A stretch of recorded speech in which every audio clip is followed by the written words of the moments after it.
Selamat pagi Romo Gali dan Romo Effendi, dan selamat pagi, selamat sore, selamat malam teman-teman yang terkasih dalam Kristus. Shalom semuanya. Halo. Dan Happy Chinese New Year buat semua yang merayakan. Dan juga kita berjumpa kembali di acara Persekutuan Doa Katolik Maria Bunda Allah. Dan seperti biasa, saya Riana Atmaja yang akan ditemani oleh suami saya Andy, yang akan menjadi moderator pada acara pada sore, pagi, dan malam hari ini. Dan pada kesempatan yang berbahagia ini, kita kedatangan dua tamu spesial, yaitu Romo Gali dan Romo Effendi. Selamat datang Romo Gali dan Romo Effendi di acara kita pada hari ini. Dan terima kasih sudah meluangkan waktunya yang sibuk untuk bersama-sama dengan kita pada hari ini. Dan sebelum kita mulai pada acara kita pada hari ini, kita akan buka dengan satu lagu pembukaan yang akan kita nyanyikan dari tempat masing-masing. Jadi tolong ikut bernyanyi bersama-sama dengan kita. Lagunya pasti semua udah tahu. Lagunya adalah Hari Ini Kurasa Bahagia. Oke, sebentar. Oke, jadi kita akan bernyanyi bersama-sama dari tempat masing-masing.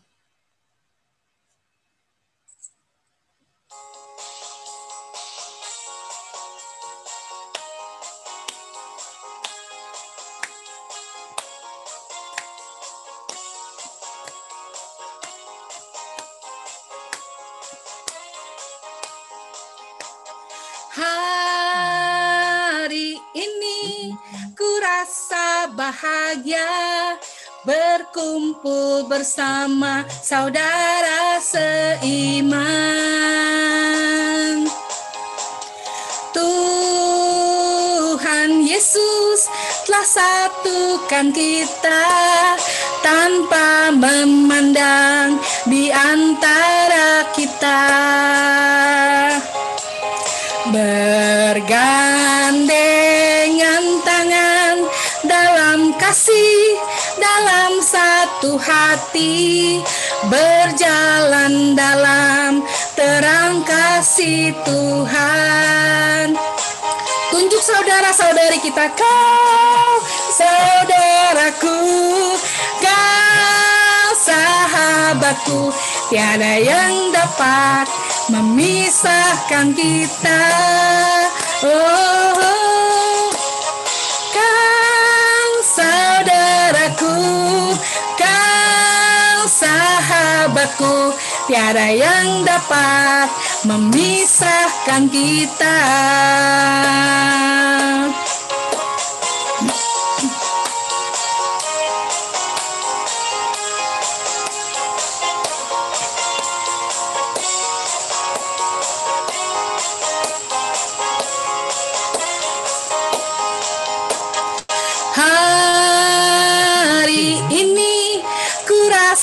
Bahagia berkumpul bersama saudara seiman. Tuhan Yesus telah satukan kita tanpa memandang di antara kita. Bergandengan tangan dalam kasih, dalam satu hati, berjalan dalam terang kasih Tuhan.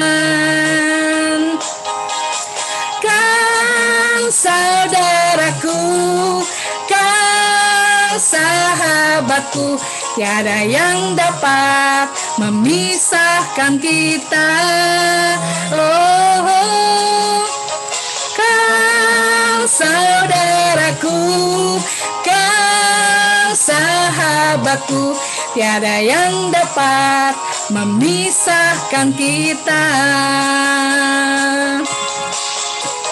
Kau saudaraku, kau sahabatku, tiada yang dapat memisahkan kita.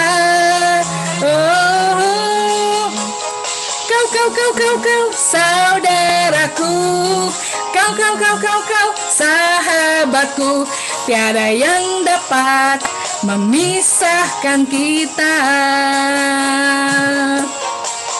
Tiada yang dapat memisahkan kita. Baik, kita akan lanjutkan dengan doa pembukaan yang akan dibawakan oleh Yoshiko. Silakan Yoshiko.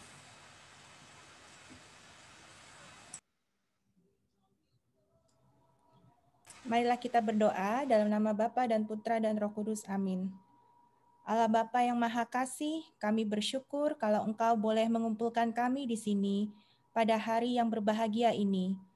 Hari ini kami merayakan Tahun Baru Imlek dan juga merayakan Hari Cinta Kasih Valentine's Day. Terima kasih untuk berkat-Mu di tahun ini, di tahun yang baru ini. Semoga kami boleh terus merasakan cinta-Mu dan membagikan cinta itu kepada sesama kami. Kami juga bersyukur atas kesempatan kami boleh belajar dan sharing bersama dengan Romo Galih dan Romo Effendi di acara ini. Kami mohon biarlah Kau urapi Romo Galih, Romo Effendi, dan kami semua yang berkumpul di sini, agar kami boleh saling menguatkan dalam perjalanan iman kami. Berkati acara ini dari awal hingga akhir, dan berkati lidah, bibir, pikiran dan hati Romo Galih dan Romo Effendi, agar semua yang mereka sharingkan boleh menguatkan kami dan berkenan kepadamu. Semua doa ini kami panjatkan kepadamu dengan perantaraan Yesus Kristus Putramu yang tunggal, Tuhan kami. Amin.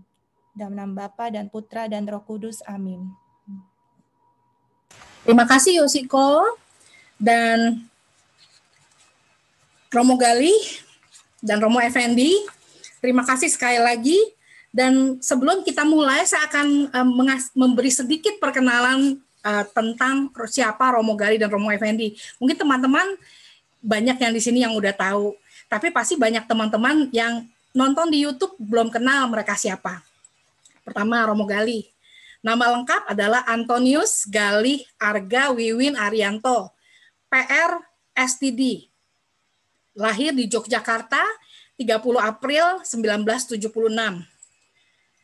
Romo adalah Romo Diosisan dari Keuskupan Purwokerto yang saat ini menjadi pengajar di Sekolah Teologi Sanata Dharma Yogyakarta. Dan juga adalah formator di Seminari Santo Paulus di Yogyakarta. Romo Galih memulai perjalanan imamatnya di Seminari Rendah Santo Petrus Canisius di Mertoyudan. Dan dilanjutkan ke Seminari Tinggi di Santo Paulus, Yogyakarta.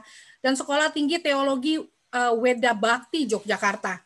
Romo ditahbiskan menjadi Romo Diosisan tanggal 24 Juli 2002. Wah, sudah hampir 20 tahun, Mo. Ya, 18. Wah, sudah 18 tahun. Tahun 2007, Romo mendapatkan beasiswa untuk sekolah di Sekolah Teologi dan Ministry di Boston College, Amerika. Dan lulus tahun 2010. Dan kemudian melanjutkan di Jesuit School of Theology di Berkeley dan di Santa Clara University di Santa Clara, California. Juga di University of San Francisco di bidang leadership dan organisasi tahun 2017. Romo Galih adalah doktor Kitab Suci Perjanjian Baru.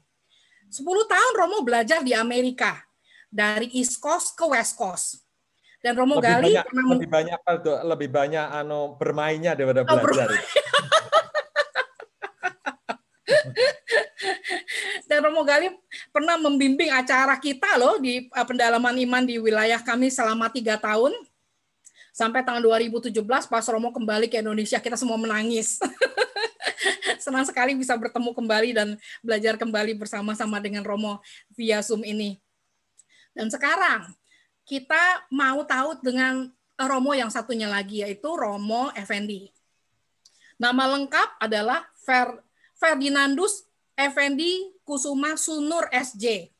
Romo Effendi lahir di Waiwerang, Flores Timur, tanggal 1 September 1976. Ini dua Romo yang bersio naga. Wah, ini kalau ketemu dua-duanya jadi naga bonar.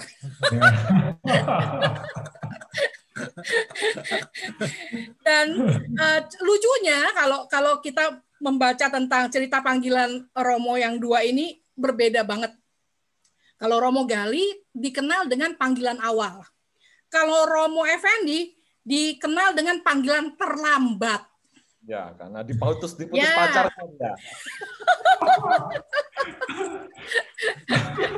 Putus pacar dulu baru menjadi Romo ya, Mo ya. Aduh. Saya ingat kalau dulu Romo Gali cerita kalau Romo didoakan oleh kakeknya bertahun-tahun untuk menjadi Romo. Sementara Romo Effendi memulai pendidikannya di Alam Flores, coba di Alam Flores, dan kuliah tinggi teknik di Surabaya dulu. Apa hubungannya Mo teknik dengan menjadi Romo, Mo? Teknik menjadi Romo. Juga sempat kuliah manajemen industri dan sempat bekerja di PT Inter Delta Tbk, distributor Kodak Film di Indonesia. Setelah lulus bekerja sebagai production and planning controller di PT Langgeng Makmur bagian produksi alat-alat anti lengket. Alat-alat masak anti lengket, coy lah. Tahun 2002 setelah 4 tahun berlanglang buana mencari panggilan, akhirnya beliau memutuskan untuk bergabung dengan Serikat Yesus Provinsi Indonesia di Novisiat Santo Stanislaus, Ungaran. Kemudian Romo kuliah di Sekolah Tinggi Filsafat Driarkara dan melayani komunitas mahasiswa Katolik Untar, Pelita Harapan, Universitas Esa Unggul sebagai frater pendamping. Untung nggak kecantel di sana, Mo. Juga sempat menjadi guru matematika di SMA Gonzaga, Jakarta Selatan, dan SAP Pamong di Seminari Menengah Wacana Bakti Jakarta tahun 2007 sampai 2008. Ditahbiskan sebagai diakon Januari 2011 dan menjalani 1 tahun diakonat di Paroki Santo Servatius Bekasi. Dan ditahbiskan menjadi Servatius, ya susah banget sih namanya. Ditahbiskan menjadi imam tanggal 27 Juli 2011. Oke, berarti ini adiknya Romo Gali nih ya? Oh, ponaan malah. Ya, tapi dia lebih tua dia. Kemudian Romo dikirim studi S2 di Jesuit School of Theology di Berkeley, California sampai lulus doktoral di bidang dialog antara sains dan teologi tahun 2018. Nggak nyambung bagiannya, Mo. Romo menjadi Romo pembimbing komunitas WKICU di Beria tahun 2013 sampai 2018.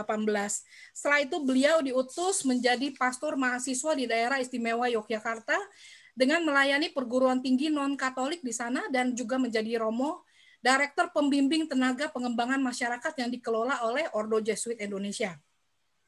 Nah, sekarang kita udah kenal kan kedua Romo ini. Dan pada hari spesial ini, di hari Chinese New Year dan menyambut hari raya kasih sayang, Valentine's Day, kedua Romo kita akan sharing bersama dengan tema Love in the Pandemic. Kami persilakan Romo Gali dan Romo Effendi, waktu dan tempat untuk Romo berdua. Jangan rebutan, please. Ya. Terima kasih banyak. Kemarin saya berdiskusi dengan Romo Effendi, karena saya lebih suci maka saya akan ngomong kitab suci gitu ya. Sedang Romo Effendi akan ngomong ya, karena dia punya pengalaman cinta di luar, nanti dia ngomong soal cinta-cintaan di luar gitu. Saya akan, karena bidang saya kitab suci, maka ketika saya diberi tema Love in Pandemic, saya mau ngomong apa nih ya, tentang kasih sayang gitu ya, tentang kasih, lalu saya mencarikan tema yang sesuai dengan bidang saya saja. Maka saya akan bersaring dulu selama kurang lebih 20-30 menit tentang kasih Santo Yosef dan keluarga kudus. Sangat suci sekali ya bidang saya ini, karena saya belajar kitab suci. Nanti Romo Effendi bicara yang tidak suci itu. Biar dia pakarnya kalau saya bukan. Biarin, bagianmu nanti lah. Baik, izinkanlah saya share screen untuk bahan saya ini.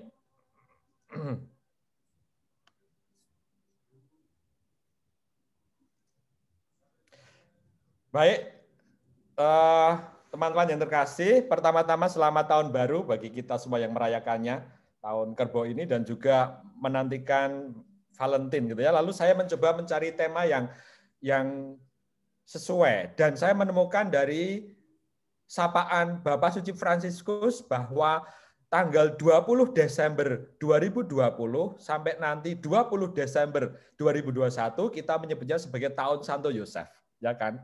Santo Yosef.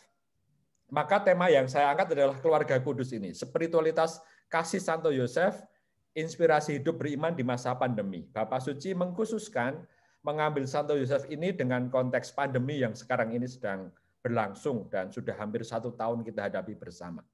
Maka saya akan bersering dari tema Santo Yosef ini. Bagaimana hidup dia yang sangat luar biasa ini. Bapak Suci mengatakan begini, kasih yang tidak berkesudahan. Mengapa dia mengambil Santo Yosef? Mengapa Santo Yosef yang diambil? Bahkan selama setahun penuh ini, beliau mengambil Santo Yosef. Bapak Suci berpendapat demikian. Di masa pandemi ini orang butuh model. Bagaimana orang bisa mencintai dengan tulus, itu ya. Dan dia mengambil orang yang bekerja di belakang layar untuk kepentingan orang banyak. Seperti dokter, perawat, guru, orang tua, pekerja publik, relawan, dan seterusnya. Indonesia ini salah satu tempat yang paling banyak dokter dan perawatnya meninggal karena pandemi. Ya, saya baru saja kehilangan seorang teman, Romo, dia sekretaris Keuskupan Agung Semarang, dia teman saya di seminari, meninggal 2 hari yang lalu karena COVID. Jadi dia di rumahnya ada pegawai yang kena COVID lalu menulari dia, dan ternyata dia itu sudah punya penyakit bawaan paru-paru. Waktu itu dia sudah bekerja di Kalimantan. Waktu itu Romo ini bekerja di Kalimantan dan kena paru-paru di sana. Lalu beberapa minggu dia meninggal karena ini. Ya, dan saya merasa Anda semuanya juga punya pengalaman demikian di masa COVID ini. Dan Bapak Suci mengajak kita untuk bicara bahwa ada banyak orang yang mencintai dengan tulus, tidak kita kenal di belakang layar. Dan itu yang akan kita lihat dalam renungan kita yang saya bawakan hari ini. Bapak Suci mengatakan dengan sangat indah begini, saya bacakan kata-katanya yang indah. Di masa pandemi ini hidup kita dijalin bersama dan ditopang orang-orang biasa, orang-orang yang tidak pernah muncul dalam berita-berita utama, surat kabar atau koran, atau dalam catwalk gitu ya, besar dari pertunjukan. Jadi mereka adalah orang-orang yang biasa, seperti kita yang tidak harus tenar begitu. Tetapi tidak diragukan, mereka menulis peristiwa yang menentukan sejarah kita saat ini. Lalu Bapak Suci menyebutkan siapa sajakah mereka itu. Para petugas kesehatan, dokter, penjaga toko, pekerja supermarket, petugas kebersihan, pengasuh orang tua, pekerja transportasi, penegak hukum, imam, suster, dan banyak orang yang lain yang mengalami bahwa tak seorang pun bisa diselamatkan sendirian. Saya merasa kita semua di sini yang hadir di dalam web ini ya, dalam Zoom bersama ini bisa menempatkan diri kita masing-masing dalam karya kita ini ya. Entah pekerjaan kita apapun, kita masuk dan disapa secara khusus oleh Bapak Suci dalam kasih yang tidak berkesudahan dari Santo Yusuf. Kita bisa menempatkan diri kita masing-masing dengan segala hal yang kita miliki. Dan itu oleh Bapak Suci disapa hari ini. Banyak orang berlatih kesabaran setiap hari, menampakkan harapan dan tidak menebarkan kepanikan.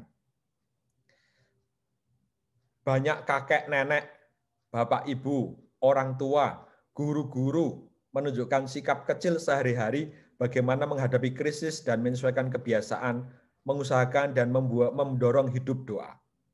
Banyak orang berdoa berkorban dan mendoakan demi kebaikan semua orang.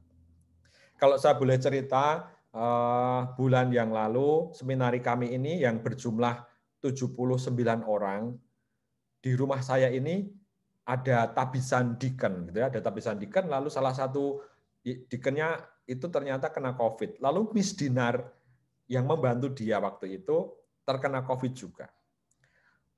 Dan di rumah kami lalu bingung, ini ada 79 orang, bagaimana kalau nanti kena semuanya, karena 3 orang di rumah itu kena, di rumah kami ini. Akhirnya lalu kami dibantu banyak orang, terutama dari panti rapih, rumah sakit.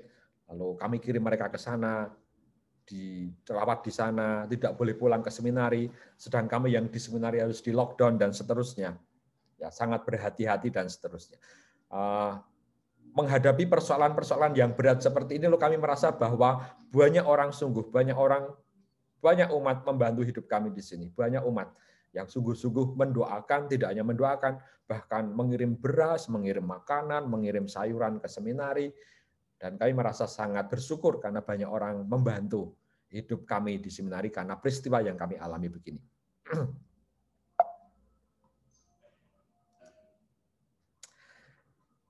Setiap hari orang bisa menemukan dalam diri Yosef, laki-laki dalam kehadiran harian, bijak dan tersembunyi. Seorang pengantara dan pendukung, pembimbing di saat sulit. Yosef mengingatkan bahwa yang tampak tersembunyi, hidup dalam barisan kedua, memiliki peran penting dalam sejarah keselamatan. Saya merasa bahwa seringkali hidup kami di sini itu ditopang oleh banyak orang. Keberadaan kami para Romo yang berjumlah 78 di rumah ini, kami sungguh-sungguh dibantu oleh orang-orang yang menyumbang kami, kebanyakan orang-orang dari pedesaan di Yogyakarta dan sekitarnya. Dan sumbangannya tidak dalam bentuk uang yang kami terima, kebanyakan malah bentuknya barang. Misalnya dari daerah Klaten kami menerima langsung sumbangan beras, atau sumbangan rambutan, sumbangan buah-buahan yang langsung diberikan kepada seminari. Jadi banyak orang itu, bagaimana ya saya mengatakannya, sebagian besar mereka menyumbang tidak uangnya, tetapi barangnya. Minyak tanah, kemudian kelapa, sayuran. Bahkan kalau Romo Effendi kemarin dia punya ternak lele, kami juga disumbang lele oleh banyak orang. Mungkin dari tempatnya Romo Effendi kali sumbangannya itu ya. Tapi bahwa kami juga menerima sumbangan dalam bentuk barang-barang seperti itu yang dikonsumsi setiap hari oleh kami. Dan merekalah orang-orang yang kami ingat sebagai orang-orang yang tersembunyi. Mereka hanya mengantar, lalu pulang. Kami doakan di dalam misa donatur-donatur seminari ini.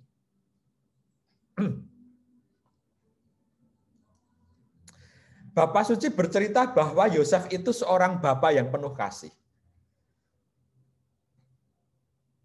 Hidupnya mengubah panggilan hidup keluarga menjadi penuh kasih. Saya merasa kehadiran Santo Yosef ini membuat hidup keluarga kita masing-masing bisa menjadi keluarga yang punya nilai rohani, rumah tangga yang punya nilai rohani. Kami selalu mengatakan bahwa seminari yang pertama adalah keluarga di rumah. Kalau kami mengadakan pertemuan dengan orang tua para frater, orang tuanya kami undang ke seminari, kami selalu mengatakan kami bersyukur Bapak Ibu karena karena keluarga di rumah itu adalah keluarga seperti seminari, maksudnya keluarga yang membantu tumbuhnya iman di dalam keluarga hidup. Dan saya kira di masa pandemi ini keluarga punya lebih banyak waktu dalam hidup, lebih bisa berdoa di rumah gitu ya, bisa misa online di rumah. Dan itu mengingatkan kita akan makna keluarga sebagai seminari. Dalam persembahan yang istimewa ini, hati dan seluruh kemampuannya, sebuah kasih yang ditempatkan pada pelayanan bagi Yesus Mesias yang tumbuh dalam sebuah rumah dan keluarga. Saya merasa Yesus pun dibesarkan di sebuah rumah. Kalau dia lalu sering kali pulang ke rumahnya, bertemu dengan ibunya Maria. Dan tidak pernah ada cerita di kitab suci bahwa Yosef itu ketemu dengan Yesus di masa besar dia. Artinya bahwa mungkin Yusuf itu sudah meninggal sebelum Yesus mulai karyanya, sebelum mulai pekerjaannya. Dan Yusuf sungguh-sungguh memberi Yesus dasar yang kuat dalam hidup iman dan kasihnya. Sampai dia bisa sungguh-sungguh merasakan kasih dari orang tua dan dia bagikan kepada orang-orang di sekitarnya. Karena memiliki bapa seperti Santo Yosef ini. Ada kata-kata yang sangat menarik. Seperti Allah menuntun Israel, Yusuf mengajar Yesus berjalan dengan memegang tangannya dan menuntunnya baginya. Nah, jadi kalau Anda melihat gambar di samping kiri ini, bagaimana Bapak Yosef ini mengajari anaknya menjadi seorang tukang kayu. saudara-saudari pasti ingat ketika Yesus datang ke rumahnya di daerah Nazaret, lalu orang-orang bertanya, siapakah dia? Bukankah kita kenal orang tuanya seorang tukang kayu? Dari mana dia bisa membuat mukjizat? Lalu orang-orang tidak percaya kepadanya. Dan orang-orang di sekitarnya masih percaya Yesus itu anaknya tukang kayu dan tidak bisa apa-apa. Lalu Yesus mengecam kedegilan hati mereka. Ya. Ia adalah ayah yang mengangkat seorang anak ke pipinya, artinya menjunjungnya, menggendongnya, dan membungkuk kepadanya untuk memberinya makan. Anda semua bisa membayangkan bagaimana ketika Yesus kecil, itu ya, bapaknya ini sungguh-sungguh membantu dia menjadi anak yang besar dan dibimbing sungguh-sungguh sampai menjadi pribadi Yesus yang luar biasa. Nah, apa yang sangat khas dalam diri Yosef adalah menerima kelemahan hidup dengan kelembutan hati. Dia orang yang lembut. Saya yakin Anda semuanya ingat ketika dalam Injil Lukas dikatakan begini, Yosef berusaha akan menceraikan Maria secara diam-diam. Artinya apa? Artinya dia tidak mau mempermalukan Maria di depan umum. Dia akan diam-diam saja menceraikan. Karena merasa bahwa Maria sudah punya anak. Dan Yosef merasa saya tidak bertanggung jawab. Gitu ya. Dan dia dengan lemah lembut, dengan kelembutan hatinya. Tidak ada kata sedikit pun keluar dari mulutnya. Kalau Anda membuka kitab suci, Yosef itu tidak pernah dikatakan dia itu ngomong, kecuali di dalam mimpi dia ngomong. Ketika Maria menerima kabar dari malaikat, Maria masih bisa berdialog dengan malaikat. Bagaimana itu mungkin terjadi? Aku belum punya suami, begitu kata Maria. Maria lebih aktif di dalam kitab suci ceritanya, tetapi Yosef sangat diam. Ya. Pendiam dia ini, ya. Orang yang diam. Saya dan Romo Effendi lebih banyak ngomong, saya lebih diam gitu ya. Roh baik itu menerangi hidup dengan sikap lemah lembut. Kelembutan hati menyentuh apa yang rapuh di dalam diri kita. Jadi apa yang mau dikatakan di sini bahwa lembut hati itu membuat kita sadar ada kelemahan yang banyak. Pada awalnya Yosef itu takut mengambil Maria sebagai istrinya. Ya, dia takut. Dia tidak mau. Tapi di dalam mimpi dikatakan, jangan takut mengambil Maria sebagai istrimu. Sehingga Yosef itu mampu belajar dari kelemahannya, dari ketakutannya, untuk percaya kepada Allah. Jari yang menunjuk dipakai untuk menilai orang lain dan menjadi tanda kita sulit menerima kelemahan diri kita. Ya, seringkali kita bertentangan dengan apa yang dilakukan Yusuf ini. Ya, kita lebih banyak menunjukkan orang lain kelemahannya dengan jari kita, itu maksudnya. Dan kita juga kadang-kadang sulit menerima kelemahan kita dan menutupinya. Tetapi Yusuf menerima itu dengan kelembutan hatinya. Ya, dia tidak banyak omong. Wahyu mengatakan, hanya kelembutan yang menyelamatkan kita dari perbuatan pendakwa. Orang yang lembut hati. Dan kelembutan hati itu ternyata mengajari kita bahwa iman akan Tuhan membuat kita percaya. Allah bisa bekerja lewat ketakutan, kerapuhan, dan kelemahan kita. Allah juga bisa bekerja lewat itu semua. Karena orang ketakutan. Anda pasti ingat ketika Yusuf itu di dalam mimpinya disuruh oleh pergilah ke Mesir karena anak itu akan dibunuh. Lalu malam itu juga Yusuf membawa Maria dan anaknya pulang ke Mesir. Maksud saya pergi ke Mesir. Dengan penuh ketakutan sebenarnya dia itu membawa Maria dan anak ini. Coba Anda bayangkan ya kalau jadi Yusuf itu. Ini sudah bukan anak saya dalam pikirannya. Ini saya hanya menjadi bapaknya pengantara, pekerjaannya banyak sekali, ternyata harus membawa anak pergi dari Yerusalem, pergi ke Mesir, dan nanti dari Mesir setelah 3 tahun pulang lagi ke Israel dengan penuh ketakutan karena dia tidak boleh tinggal di Yerusalem, dia harus pergi ke kota kecil yang bernama Nazaret, karena di Yerusalem masih ada anaknya Herodes yang mau membunuh dia. Dan Yosef mengajari kita bahwa ketika kita berani menghadapi ketakutan, kerapuhan, dan kelemahan dengan tadi kelembutan hati, orang belajar untuk menerima hal itu dalam hidup. Setelah Bapa yang lembut hati, yang kedua adalah Bapa yang menerima. Ya, Yosef ini disebut sebagai orang yang orang yang mampu untuk menerima apapun di dalam hidupnya. Matius bab 1 ayat 20 mengatakan, Yusuf anak Daud jangan takut mengambil Maria sebagai istrimu. Ya, berarti di sini Yosef itu punya ketakutan. Malaikat tahu. Kata-kata jangan takut berarti dia itu takut sebenarnya. Dia punya ketakutan. Dia tidak mau mengambil resiko. Karena dia tahu mungkin itu akan berat bagi hidupnya. Dia memilih jalan yang lain sebenarnya. Tidak mau mengambil itu. Ya. Kalau Anda juga merenungkan hidup kita masing-masing, pasti kita hari-hari ini juga banyak diliputi ketakutan dalam hidup ini. Ya. Ketakutan akan pandemi ini, ketakutan akan pekerjaan kita, ketakutan akan saudara-saudari kita, orang tua kita yang mungkin juga terkena dampaknya, bahkan mungkin sudah terkena dan harus berhati-hati. Ya.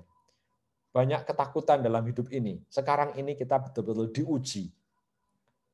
Dan kita belajar dari Santo Yusuf bagaimana kasih yang menerima dan kasih yang lembut itu belajar untuk menerima, percaya kepada Allah.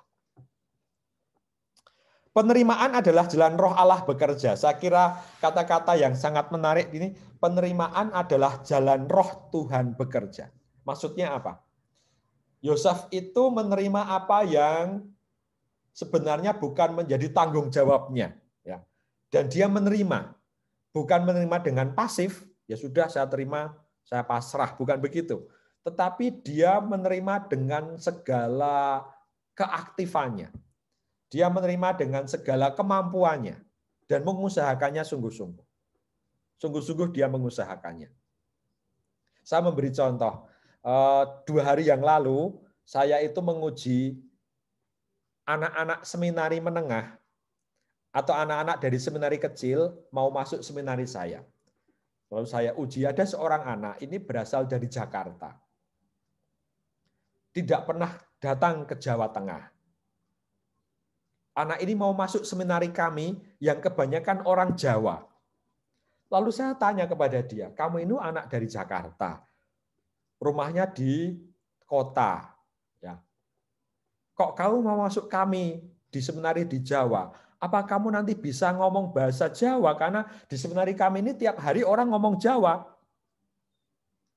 Lalu anak itu mengatakan apa? Calon frater ini. Romo, saya punya keinginan kuat untuk masuk seminari di Jawa. Kok bisa? Ya karena saya merasa pengen melayani orang-orang di Jawa, bukan di Jakarta. Bagaimana kamu bisa belajar bahasa Jawa nanti kalau mau melayani di sini dengan bahasa Jawa? Sejak 5 bulan yang lalu saya sudah belajar bahasa Jawa. Luar biasa sekali ini anak SMA. Begitu kuatnya dia itu berusaha. Saya merasa, wah ini anak ini, saya merasa dalam hati saya ya, anak ini terlihat sungguh keinginannya menjadi Romo di Jawa. Karena dalam dirinya dia punya niat untuk belajar bahasa Jawa. Tidak ada yang memaksa dia. Ini jalan Allah yang bekerja, maksud saya. Dia mau menerima panggilannya bekerja di Jawa dan membiarkan roh Allah bekerja dengan jalan apa? Dengan jalan dia mau belajar bahasa Jawa. Karena nanti 4 bulan lagi dia datang ke Jogja, dia harus ngomong Jawa. Meskipun orang di sini bisa ngomong Indonesia. Tetapi bagaimanapun, ini contoh bagaimana roh itu bekerja. Dan saya merasa senang wawancara dengan anak ini. Oh, bahwa Tuhan itu bekerja lewat hal-hal yang sederhana. Tuhan juga bekerja bahwa penerimaan itu menerima hal yang mengecewakan, tidak sesuai dengan harapan, menjadi jalan masuk makna tersembunyi. Bapak Ibu yang terkasih, saudara teman-teman semuanya, apakah Anda pernah menerima hal yang mengecewakan di dalam hidup dan tidak sesuai dengan harapan, dan nantinya hal yang kita terima itu menjadi jalan masuk kasih Allah yang tersembunyi. Dan itulah yang dialami Santo Yosef. Saya kira kalau temanya kasih di masa pandemi, salah satu hal yang bisa kita tarik dari sana adalah ini. Menerima hal yang mengecewakan dalam hidup, menerima hal yang tidak sesuai di dalam hidup ini, dan itu menjadi jalan bagi Allah untuk memasuki makna dari kasih yang tersembunyi. Berikutnya, keberanian untuk menerima kenyataan yang tidak sesuai dengan harapan membantu kita untuk hidup sesuai dengan sabda Allah. Santo Yosef mengajari kita hal itu, berani menerima kenyataan yang tidak sesuai dengan harapan. Pasti seringkali Anda punya pengalaman demikian di dalam hidup. Pekerjaan yang tidak sesuai dengan harapan, relasi teman-teman yang kadang-kadang tidak sesuai dengan harapan, makanan yang tidak sesuai dengan keinginan kita rasakan, pengalaman yang tidak sesuai dengan kita inginkan, dan kadang-kadang kita menolak peristiwa-peristiwa itu. Kita tidak mau menerimanya. Tetapi Santo Yusuf mengajari keberanian untuk menerima, membantu kita untuk hidup sesuai dengan sabda Allah. Karena apa? Karena di dalam Yohanes dikatakan 1 Yohanes, Allah lebih besar dari hati kita dan mengetahui segala sesuatu. Nah, kalau kita diberi hal yang tidak sesuai dengan harapan kita, Allah itu sebenarnya mengajak kita untuk melihat lebih dalam apa yang terjadi di sana.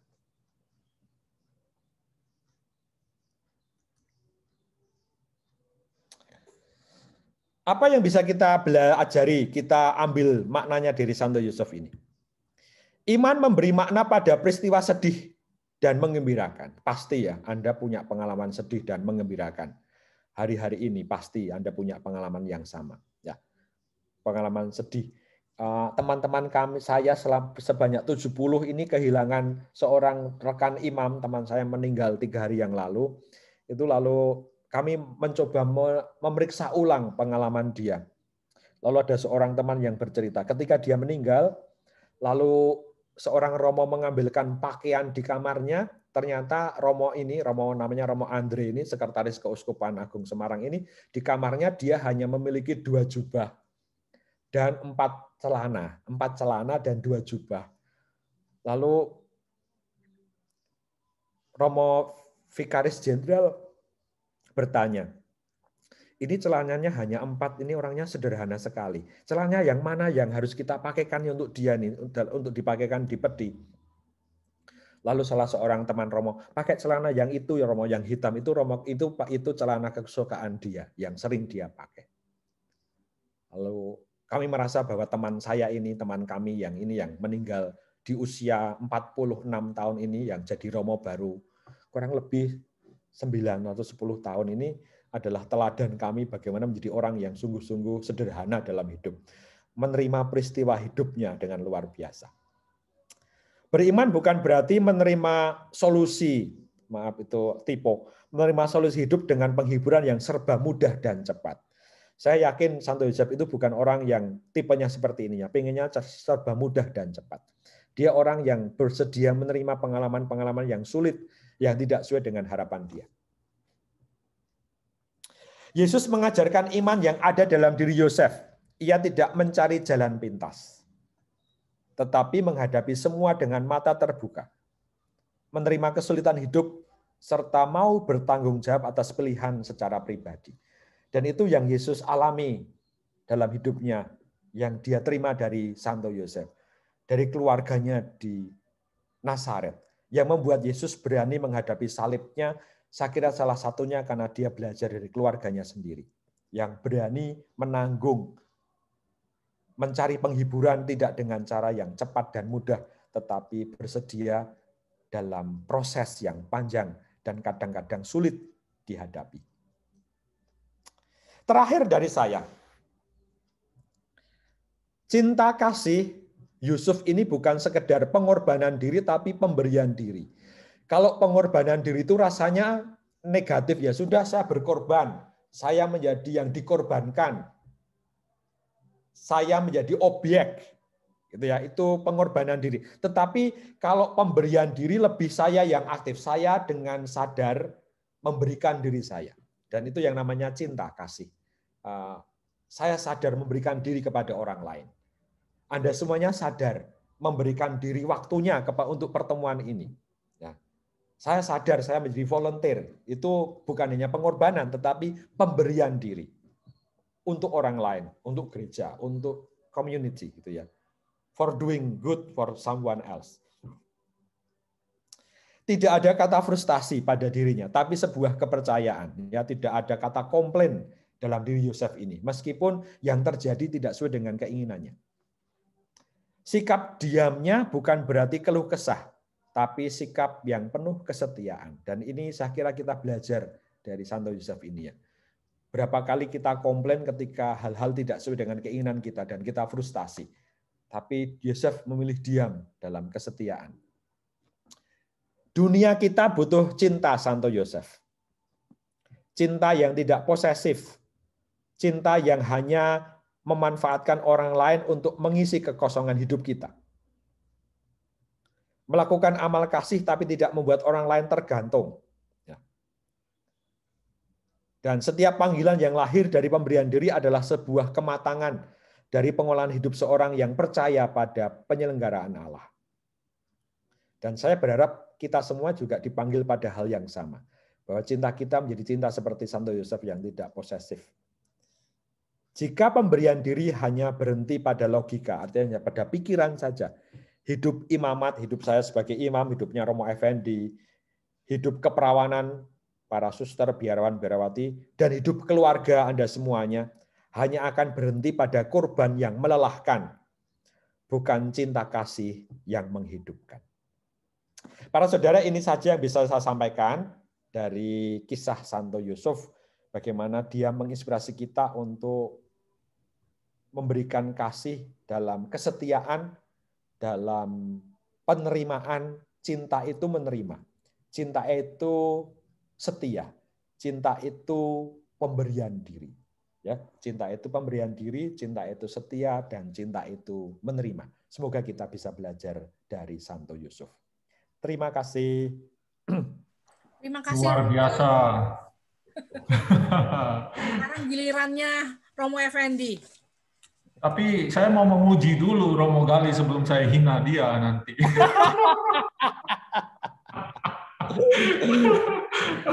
Luar biasa Romo Gali mengingatkan akan Santo Yosef dan saya terharu tadi sempat menitikkan air mata. Waduh, diperbul teman saya ini pasti. Baik, Bapak Ibu, setelah Anda dibikin tercengang oleh Romo Gali, maka Anda dengan saya ya yang santai saja, nggak usah terlalu serius begitu ya. Romo Gali sudah membawa Anda ke alam spiritual, saya mau mengajak Anda kembali ke bumi ya. Maksudnya Romo Effendi lebih jelas daripada saya gitu ya. Ya, baik. Sebentar, saya butuh sharing ya. Begitu. Sebentar, ini share screen dan ini. Iya, oke, baik. Apakah melihat dengan jelas? Nah, kalau melihat, tolong angkat tangan. Jelas, Romo, jelas sekali. Oke, baik. Ya, saya seperti yang dikatakan oleh Romo Gali, sahabat saya yang baik dan suci itu, ya saya orang suci itu harus berteman dengan orang yang berdosa supaya yang suci sedikit membumi dan yang berdosa sedikit punya bau surgawi seperti itu ya. Jadi hari ini saya akan ngomong love in the pandemic, jadi macam dan perkembangan cinta. Ya, saya mau sharing-sharing juga ya. Kalau kita itu punya cinta, apakah kita selalu bahagia? Itu pertanyaannya. Orang bilang cinta membuat kita bahagia. Apakah memang benar cinta itu membuat kita bahagia? Tergantung cinta yang mana dulu begitu, atau dalam kadar yang seperti apa. Ya, tadi kalau Romo Gali bilang soal Santo Yosef yang memberikan dirinya seutuhnya. Model cinta yang seperti itu yang bisa membahagiakan. Tetapi ada juga jenis-jenis cinta lain yang kurang membahagiakan kalau disalahgunakan seperti itu. Dan kita lihat dalam tradisi Kristiani jelas ada eros, ya, romantis dan erotis, ya. Aspek biologi berperan sangat kuat, insting alamiah, ya. Jadi kalau Anda tidak punya cinta eros, Anda perlu bertanya pada diri Anda, saya benar-benar manusia atau enggak? Anda harus punya eros. Anda kalau nggak punya eros, repot. Bahkan Romo Gali yang suci seperti itu pun harus punya eros. Kalau enggak, dia bukan manusia. Ya. Dia juga punya cinta yang jelas storge, ya, keluarga, kerabat. Anda yang lagi merayakan Imlek di Amerika, walaupun Anda tidak lagi berjumpa dengan orang-orang banyak, gitu ya, tetapi Anda tahu Anda punya ikatan cinta, gitu ya. Dan itu cintanya cinta yang jenis storge, ya, ada hubungan darah, ada kekeluargaan. Nah, ini di sini aspek biologi jelas, ya. Kenapa saya selalu ngomong aspek biologi? Anda tahu kalau di dalam sains ada yang namanya hormon cinta alias oksitosin, itu berperan penting. Orang kalau jatuh cinta, ya, kepada lawan jenisnya, ya, kalau di Amerika bisa dengan sesama jenisnya. Seperti lalu itu ada hormon oksitosinnya yang ada di kepalanya, sama seperti storge juga sama. Aspek biologisnya sangat kuat, ya. Anda boleh percaya bahwa ibu hamil yang mau melahirkan, kadar hormon oksitosinnya meningkat juga, karena itu mempersiapkan dia dalam arti tertentu juga macam-macam hal, termasuk mampu untuk menyayangi anaknya sungguh-sungguh, ya. Jadi Romo, ada aspek biologinya. Romo teruskan, Romo. Ini cintanya kayaknya masih sepotong, Mo. Ini layarnya cuman kelihatannya tuh cuma sepotong, Mo. Oh, kasihan sekali. Ini cintanya nggak lengkap namanya. Ya sudah, nggak usah. Saya seringkali kalau begini, saya akan share screen tapi nggak usah pakai animasi, gitu ya, dong. Kalau pakai animasi malah repot, ya. Loh, ini sebentar, saya stop share dulu. Ya, begitu. Karena sering terjadi seperti itu. Maka supaya cintanya menjadi cinta yang lengkap, perlu saya, ini soalnya ada, sebentar. Apakah sudah melihat? Ya, baik, Romo, kelihatan semua. Ini baru full screen. Ini baru full screen, tapi semoga dia tidak macet, ya. Cinta yang macet itu membuat hambar hidup, ya. Mari kita lihat. Apakah ini kelihatan lagi yang jenis yang satu, filia? Itu kelihatan, ya. Ya, filia itu cinta persahabatan. Oh, tunggu dulu, saya mau kembali ke storge. Kenapa ada aspek sosiologisnya, ya? Ada aspek sosiologisnya storge. Orang-orang saya di pulau saya itu, kalau mereka di kampung itu susah. Kalau mereka pergi merantau sampai ke Malaysia, bahkan jadi imigran gelap, mohon maaf, kata imigran gelap itu salah. Bahkan jadi undocumented worker di sana, ya, yang tidak terdokumentasi. Itu mereka kalau pulang kampung, uang yang mereka tabung dari pekerjaan mereka di tanah rantau itu sampai di kampungnya habis, kerja bertahun-tahun habis. Kenapa? Karena mereka datang pulang kampung bagi-bagi dengan keluarga dekatnya, tetapi tetangganya juga bisa mampir. Halo, apa kabar? Senang ya kerja di luar, ya. Nah, itu sudah tanda kamu harus memberi sesuatu kepada tetanggamu, kepada orang sekampungmu. Jadi bayangkan Anda kerja keras bertahun-tahun di tanah rantau, pulang Anda harus berbagi dengan orang sekampungmu. Dan itu ada, begitu ya. Dan makanya orang saya itu walaupun pekerja keras, ya, merantau banyak, ya, banyak yang merantau di luar Flores, kalau pulang jadi miskin lagi. Ya, itu modelnya seperti itu. Jadi ini cinta yang juga bisa menyengsarakan dalam arti tertentu, ya. Ada yang filia. Nah, filia itu persahabatan, aspek biologis tentu, sosiologis dan rasional. Karena kalau berteman itu selalu ada aspek rasional yang berpengaruh, ya. Contoh cinta filia yang bagus itu seperti apa? Contohnya orang Samaria yang baik hati. Orangnya tidak kenal, tidak punya hubungan kekerabatan, apalagi cinta yang eros, jelas tidak. Tetapi Yesus menceritakan bahwa orang Samaria itu mau merawat orang yang dipukuli oleh perampok itu, ya. Cinta, nanti kita akan lihat cinta filia itu ternyata cinta yang lebih luas daripada hanya sekedar kita kenal orangnya. Ya. Dan agape, cinta ilahi, pemberian diri total. Mau tahu cinta agape seperti apa? Cinta agape yang benar-benar agape itu adalah cintanya Yesus. Oke, lanjut. Cukup 4 ini. Orang seringkali mempertentangkan eros dan agape. Ya, agape tidak sama dengan eros, tapi tidak bertentangan. Oh, kalau kamu punya cinta seksual, ya, kamu itu tidak bisa mencintai orang dan sungguh-sungguh. Enggak. Paus Benediktus ke-16 itu mengatakan bahwa eros dan agape itu cinta dua-duanya, dan orang yang punya cinta agape bukan berarti tidak punya cinta eros, ya. Jadi kita tidak bisa memperlawankan eros dengan agape. Eros bahkan adalah salah satu ekspresi agape. Kalau Anda menikah dan tidak ada yang gitu-gituan, bagaimana Anda bisa melakukan pemberian diri? Begitu. Tidak bisa. Anda bahkan Gereja Katolik mengajarkan kalau tidak sampai terjadi yang gituan, ya, ya gituan lah ya, itu tidak sah itu pernikahannya. Jadi orang yang umpamanya ya, orang yang akhirnya diketahui bahwa dia mengalami impotensi sebelum perkawinan dan dia menyembunyikan dari pasangannya, itu membuat pernikahannya menjadi tidak ada karena itu halangan pernikahan. Seperti itu. Jadi kalau kita ngomong eros dan agape, kita tidak boleh mempertentangkan itu.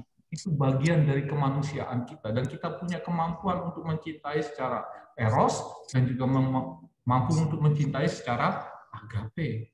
Begitu. Soal persahabatan, ngomong soal filia. Ada 3 macam, ya. Ada perlunya, ya. Kita bersahabat orang karena ada perlunya. Karena kebutuhan orang berkomunikasi dan berinteraksi. Saya bersahabat dengan dia karena saya butuh makanan dari dia. Saya bersahabat dengan dia karena saya punya relasi dagang dengan dia. Seperti itu. Dan itu persahabatan model yang pertama, ya. Ada perlunya, ya. Tapi juga ada persahabatan soal yang jenis kedua, kesenangan. Mengejar kenikmatan bersama dan kesenangan dari aktivitas mereka. Umpamanya suka main tenis, maka bersahabat karena suka main tenis, gitu ya. Kesenangan dalam tanda kutip, ya. Ada orang yang suka dengan Bible study, lalu punya teman-teman yang suka menafsirkan kitab suci, ya. Nah, itu bisa disebut sebagai mengejar sesuatu yang baik bersama, tetapi ikatannya karena ketertarikan pada hal yang sama, seperti itu. Anda kalau ikut Bible study, carilah Romo Gali, gitu ya, Romo Gali ahli kitab suci Perjanjian Baru, gitu ya. Perjanjian Lama setengah ahli, gitu ya. Ya, oke, baik. Persahabatan yang terakhir sejati. Nah, terarah pada kebaikan orang lain. Jadi kita bersahabat bukan untuk mencari untung, ya. Tadi Romo Gali bilang soal Santo Yosef, rugi terus tuh menerima Maria dan Yesus dalam hidupnya, rugi terus, tapi hitungannya bukan rugi, tapi pemberian diri, ya, pemberian diri, terarah pada kebaikan orang lain, peduli akan kebahagiaan yang lain, dan itu cinta yang persahabatan yang sejati. Dan 3 kategori ini dicetuskan oleh Aristoteles, seorang filsuf. Jadi ada 3 macam persahabatan. Persahabatan ada perlunya, persahabatan kesenangan, persahabatan sejati. Lanjut dulu. Kita ngomong storge. Secara instinktif kita mencintai keluarga kita. Semakin dekat, semakin besar pula rasa cinta kita. Ya. Jadi itu sesuatu yang instinktual, ya. Anda tidak bisa membenci anak Anda tanpa alasan yang sungguh-sungguh kuat. Walaupun di dalam dunia hewan, ya, di dalam dunia hewan itu terjadi, Anda bisa buang anak Anda, ya. Dan beberapa model bebek atau burung itu bisa membuang anaknya karena apa? Dirasa bahwa dia hanya mampu melihara umpamanya 3, tapi anaknya 5, maka dia bisa buang 2 sejak awal mulanya. Manusia bisa juga, tetapi harus ada yang korslet di kepalanya, ya. Tapi ini cinta yang memang bukan sesuatu yang apa ya, ini lebih bersifat instinktual, walaupun juga bisa dipengaruhi secara sosial, begitu. Ini storge. Apakah ada yang salah dengan storge? Tidak ada yang salah. Apa ada yang salah dengan eros? Tidak ada yang salah. Apakah ada yang salah dengan filia? Tidak. Semuanya adalah jenis-jenis cinta yang di dalam hidup kita sebagai manusia, kita itu mempunyai dimensi-dimensi itu, cinta yang jenis-jenis seperti itu. Ya. Baik, tapi saya juga mau ngomong satu hal. Ya, Anda tahu bahwa kalau eros, storge, filia, ya, dan agape itu selalu yang relasional, gitu. Tapi ada satu hal lagi, dan ini satu jenis cinta lagi yang menurut Erich Fromm, seorang psikologi, itu dia mengatakan bahwa kita perlu self love, ya. Berarti apa? Cinta akan diri sendiri, penerimaan terhadap keseluruhan diri kita sebagai manusia, ya. Tapi self love itu bukan selfish, perlu dibedakan, ya. Orang yang selfish itu tidak mencintai dirinya secara benar, ya. Juga tidak egois, ya. Juga bukan orang yang mencari kesenangan semata, bukan, ya. Apalagi narsis. Orang yang mencintai dirinya itu orang yang menerima dirinya sebagai manusia apa adanya, lengkap dengan kekurangan dan kelebihannya.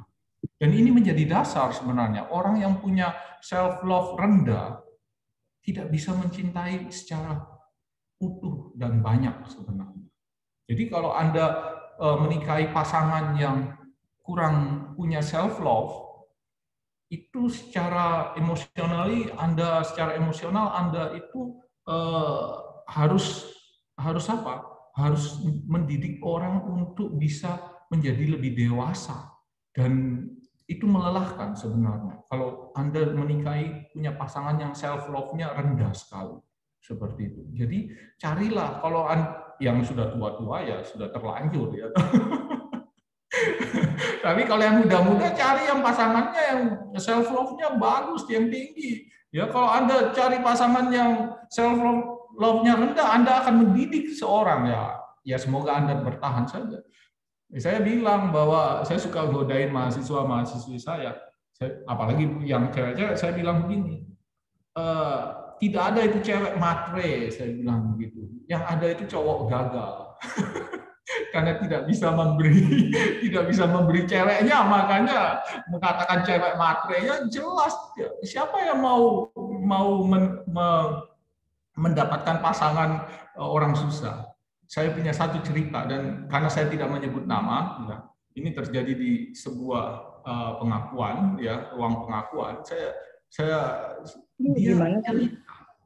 Dia cerita kepada saya setengah mati dengan suami saya ini, saya tiap hari marah dan frustrasi. Ya. Kenapa? Wah, omongannya kasar. Bukan hanya omongannya kasar, tetapi juga tidak mau kerja. Lah, saya tanya dia, lah, kalau gitu kenapa dinikahi? Oh, saya dipaksa oleh orang tua. Kamu jadi perawan tua. Ngapain kamu jadi perawan tua? Ayo menikah. Akhirnya cari pilih lelaki sembarangan.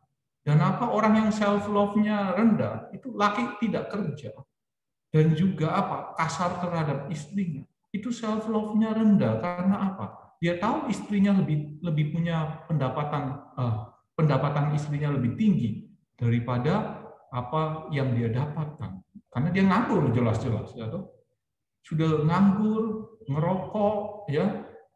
Terus tidak pernah berusaha untuk cari kerja. Itu yang terjadi. Terus dia tanya kepada saya, terus gimana Romo, saya harus apa? Waduh, bingung ya. Romo ini nggak menikah, ya, ditanyai yang kayak gitu bingung, ya. Saya bilang Tuhan Yesus berat jadi Romo ini. Karena apa?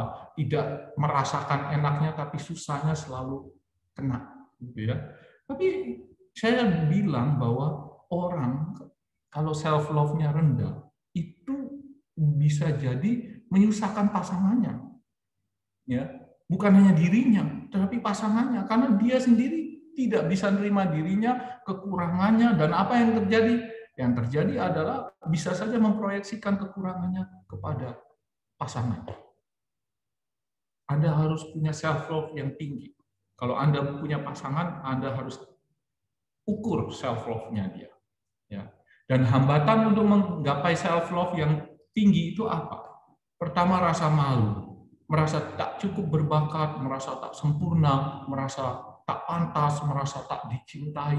Jadi kalau Anda ketemu dengan orang yang apa-apa aja malu, wah repot juga. Ya.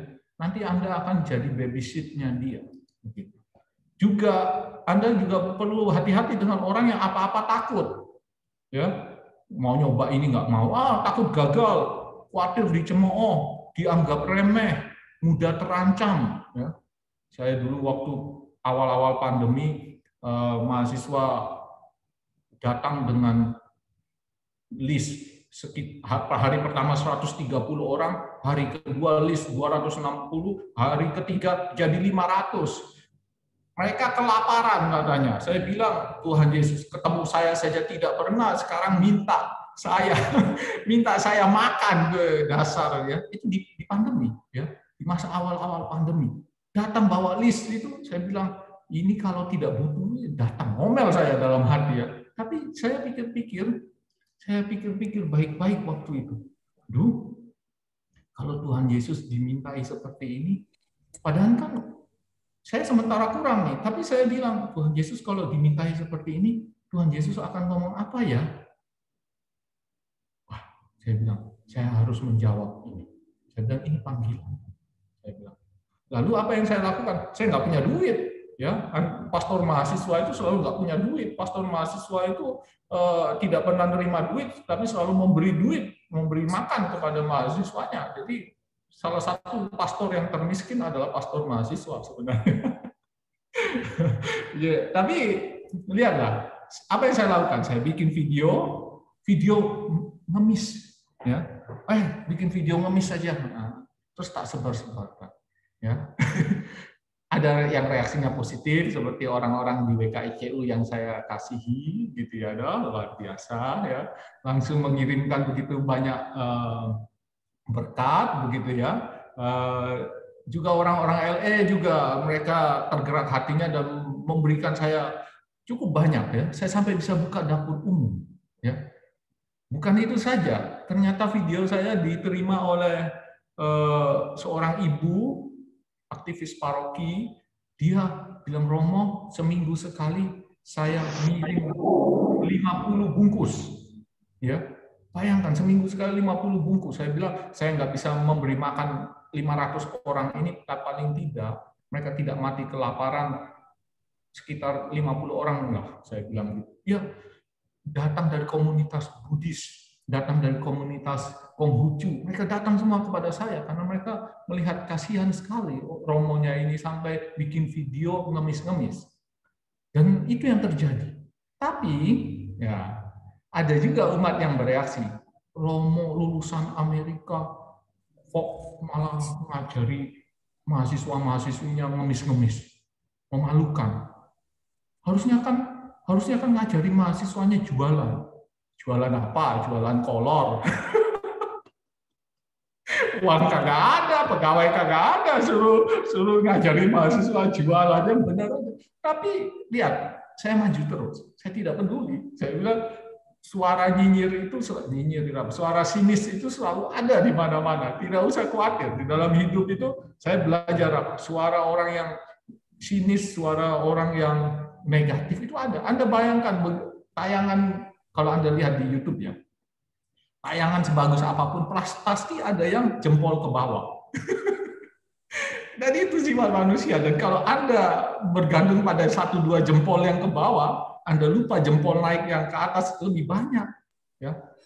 Nah, orang yang punya self love-nya rendah tidak bisa berbuat apa-apa karena takut dinilai, takut dicemooh, takut gagal. Dan itu problem dengan orang self love-nya lemah. Lanjut dulu. Ya. Self love butuh waktu dan latihan untuk berkembang.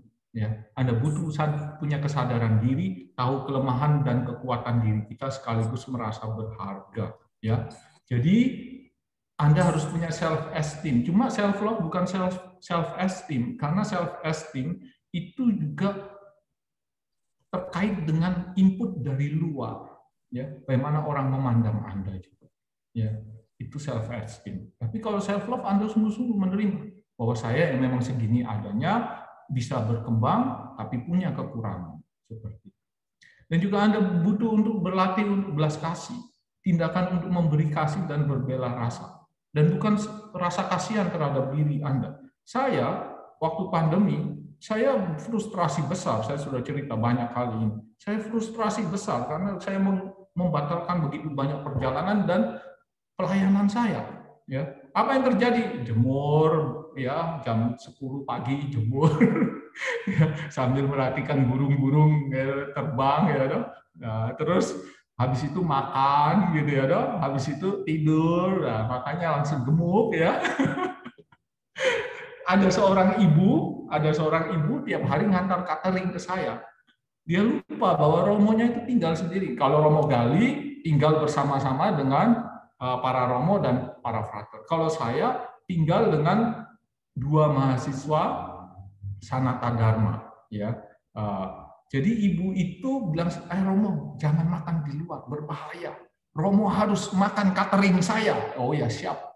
Tahu apa yang terjadi? Dia ngirim saya seperti saya ini satu keluarga. Catering nasi sebakul setiap hari. Gimana nggak gemuk gua? Tapi karena rasa frustrasi mendorong makan terus ya. Maka pipi saya mulai montok lagi nih sekarang. Tapi tidak apa-apa. Saya bilang Ibu, ingat saya itu sendirian. Oh nggak apa-apa Romo, saya senang. Ibu senang, saya kelengar.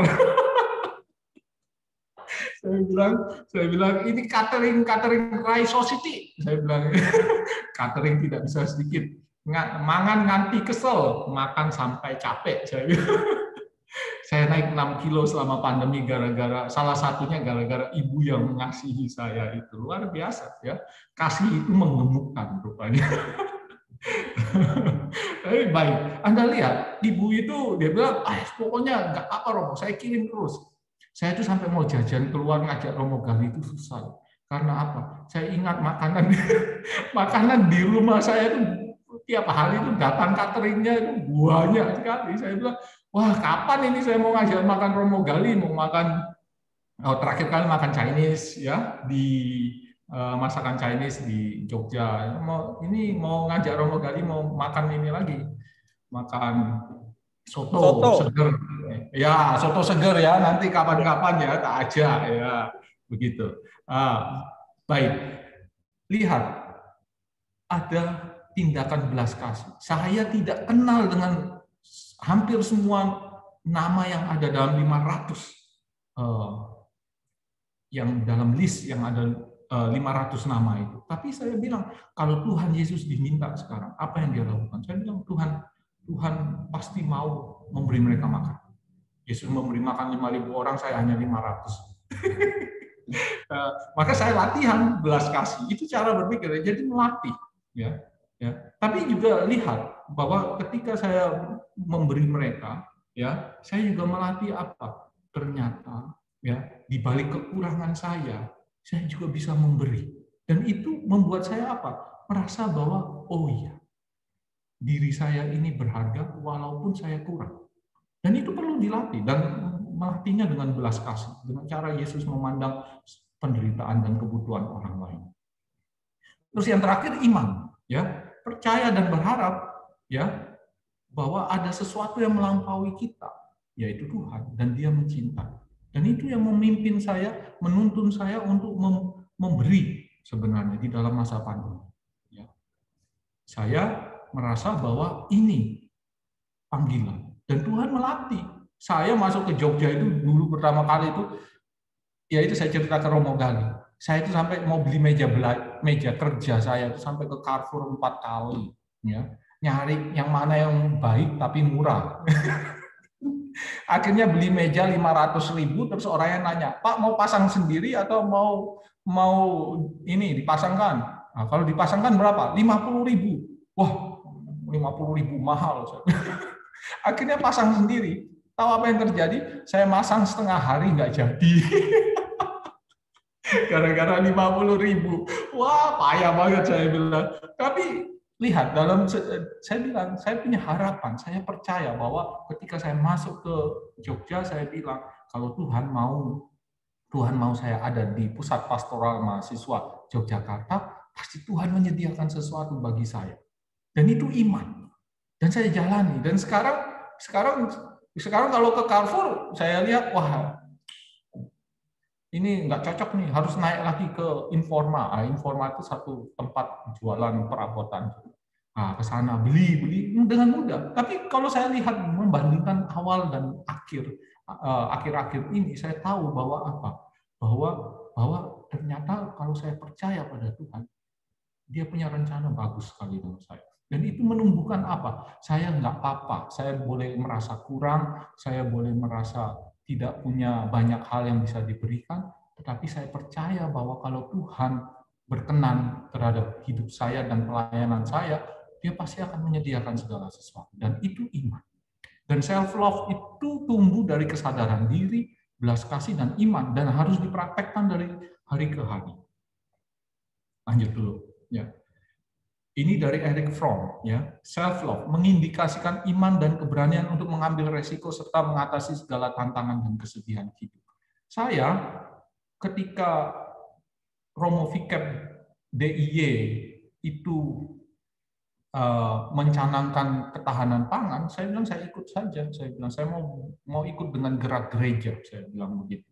Lalu dia lagi nanam ubi, saya juga tanam ubi untuk mahasiswa. Saya bilang lahan saya yang kecil di tengah kota ini saya tanami ubi, ya, singkong, ya. Lalu dia bikin lele, saya juga bikin kolam lele. Saya bilang kalau mahasiswa butuh nanti lelenya bisa dimakan, ya toh. Nah, ternyata mahasiswanya kelengar makan lele sekarang harus dijual. Nah, tapi menariknya apa? Bahwa berani untuk ambil resiko, ya. Iman itu membuat kita berani untuk mengambil resiko serta mengatasi segala tantangan dan kesedihan hidup. Anda harus percaya, Anda punya iman, self-love Anda juga akan dilatih untuk makin baik. Nah, Anda boleh percaya bahwa Tuhan adalah cinta. Ya, kenapa kok Tuhan bisa memberikan dirinya secara utuh kepada kita? Karena Dia adalah cinta dan Dia sudah penuh di dalam dirinya. Orang yang bisa mencintai itu adalah orang yang sudah tahu bahwa di dalam dirinya penuh. Penuh dengan apa? Dengan cinta tentunya. Maka Tuhan itu sebuah gambaran di mana kita tahu bahwa kalau kita penuh dengan diri kita, hidup kita ini penuh dengan cinta, kita bisa memberi cinta itu. Ya. Maka self-love itu menjadi dasar dari cinta-cinta yang relasional. Cinta selalu relasional, ya. Tetapi bahwa Anda harus punya perasaan bahwa saya sudah diberi Tuhan dulu dan saya sudah dimampukan Tuhan. Tuhan hanya mau supaya saya berjalan bersama dengan Dia. Ya. Jadi Mother Teresa bilang, not all of us can do great things, but we can do small things with great love. Itu tadi Romo, ini senada seiring dengan apa yang Romo Gali katakan tadi soal Santo Yosef, ya. Jadi tidak usah kita merasa harus buat sesuatu yang luar biasa, tidak usah. Kita hanya perlu melakukan hal-hal kecil dengan cinta yang luar biasa, dan itu ada sebuah pemberian diri. Dan kalau Anda bisa sampai kepada cinta agape, pemberian diri Anda pemberian diri yang ilahi, yang utuh, ya. Dan saya mengatakan bahwa di dalam masa pandemi, Anda tidak hanya bisa berhenti pada diri Anda sendiri. Ya, ini dari Santo Alberto Hutardo. It is good not to do evil. Ya, baik tidak melakukan kejahatan. Tetapi adalah sebuah kejahatan kalau kamu tidak melakukan kebaikan. Ya. Dan di dalam masa pandemi, justru ketika kita ini merasa tercekam oleh rasa takut, justru kita ditantang untuk apa? Untuk berbelas kasih. Ya. Menarik. Ketidakpedulian adalah sebuah cara untuk tidak mencintai Tuhan dan tidak mencintai sesama. Paus Fransiskus. Ya. Dia mengatakan, jadi kalau Anda tidak peduli dengan orang lain, Anda itu tidak mencintai Tuhan dan tidak mencintai sesama. Padahal itu hukum yang utama, pertama dan utama. Ya, dan hukum yang kedua itu adalah tidak mencintai. Kita harus mencintai sesama secara sebagaimana kita mencintai diri kita sendiri. Ya. Lihat, kita mencintai sesama sebagaimana kita mencintai diri kita sendiri. Dan persis kalau Anda punya self love, Anda bisa mencintai sesama seperti Anda mencintai diri Anda sendiri. Kalau Anda tidak mencintai diri Anda sendiri, maka juga kadar cintanya kepada sesama juga kurang. Seperti itu. Tapi kata ketidakpedulian itu perlu digarisbawahi. Bukan berarti bahwa Anda tidak melakukan kejahatan itu cukup. Tidak cukup. Kata Paus. Kalau Anda tidak peduli, Anda sendiri sudah tidak mencintai. Ya. Bayangkan kalau Anda di dalam keluarga, Anda tidak perlu jahati pasangan Anda. Anda abaikan saja dia tiap hari. Itu tanda Anda tidak mencintai dia. Ya. Lanjut. Anda lihat ada foto di situ dengan ibu-ibu. Di balik seorang pria yang dalam tanda kutip berhasil, itu selalu ada ibu-ibu, ya. Yesus itu juga gitu, tanya Romo kali. Yesus itu juga gitu. Ibu-ibunya sering nggak kelihatan di belakang itu, tapi ya sesekali saya tampilkan lah ya ibu-ibunya ya. Ini ibu yang Anda bisa lihat, ibu yang berbaju hitam gelap ya, biru gelap gitu ya. Itu menyumbang sampai hampir 1.500 nasi bungkus di masa pandemi lalu. Sekarang sudah tidak, tapi dia masih tanya lagi. Romo kapanpun Romo butuh nasi untuk para mahasiswa-mahasiswi, saya siap. Ya, bayangkan saya siap seminggu sekali paling tidak 50 bungkus, luar biasa. Ya, ibu yang ngirim saya catering tiap hari itu, Romo 10 tiap hari juga bisa Romo. Wah, luar biasa. Saya bilang itu tanda orang-orang yang peduli, orang yang tidak berdiam diri ketika ada masalah dan tantangan yang datang, yang membutuhkan jawaban dan solusi sebenarnya. Ya. Nah, menarik ketika saya boleh panjang sedikit ya Romo kali, nggak apa-apa ya, Anda bosan sedikit nggak apa-apa ya. Nggak apa-apa, silakan Romo Fedi, saya tahu kamu butuh. Romo Gali itu nggak butuh ngomong karena dia di sana ngomong dengan romo-romonya banyak. Kalau saya di sini sendirian. Jadi kalau ini online begini kesempatan. Tapi baik, itu yang saya katakan bahwa luar biasa. Ada begitu banyak orang yang peduli dan mereka seringkali tidak tampil. Yang tampil itu romonya, ya. Romonya itu sebenarnya ya kerjaannya sedikit, hanya perlu minta. Hanya perlu membuat keputusan yang benar. Yang bekerja itu di belakangnya itu banyak sekali. Dan itu yang saya mau mengatakan bahwa saya mau mengapresiasi sungguh-sungguh orang-orang yang ada di belakang, ya, di masa pandemi ini. Dan saya tahu bahwa apa? Kalau Anda sanggup mencintai, itu tandanya adalah merayakan kegembiraan bersama, tapi juga merasakan kepedihan bersama. Itu tanda orang yang sanggup mencintai. Ya, dengan demikian lalu bisa berbuat untuk yang lain. Saya pikir ini sharing saya sedikit ya. Terima kasih supaya Romo Gali juga punya kesempatan untuk balas gitu ya. Terima kasih ya, Ari. Oke, silakan Riana. Jangan Romo Gali, ada counter attack-nya nggak?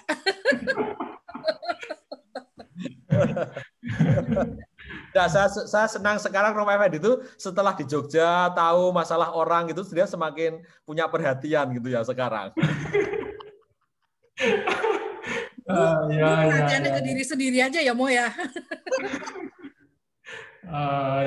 Baik. Monggo Riana, monggo sampai silakan Riana. Ya. Baik Romo, terima kasih. Tadi Romo banyak ngomong tentang sebelum kita bisa mencintai orang, kita harus mencintai diri kita sendiri toh. Nah, problemnya sekarang Mo dengan orang-orang yang ada terlalu mencintai diri sendiri, Romo. Nah, kalau sudah terlalu mencintai diri sendiri, jadi narsis toh, Mo. Itu jadi penyakit juga, Mo. Orang yang narsis itu orang yang tidak mencintai dirinya sendiri karena dia hanya mencintai keelokan aspek-aspek tertentu dalam hidupnya untuk dipamerkan, ya dikagumi, tetapi lupa bahwa punya kelemahan yang juga punya keterbatasan dan kelemahan yang juga harus diambil, dirangkul dan diterima, begitu. Jadi orang yang narsis itu sama sekali bukan ukuran orang yang bisa mencintai diri, ya begitu.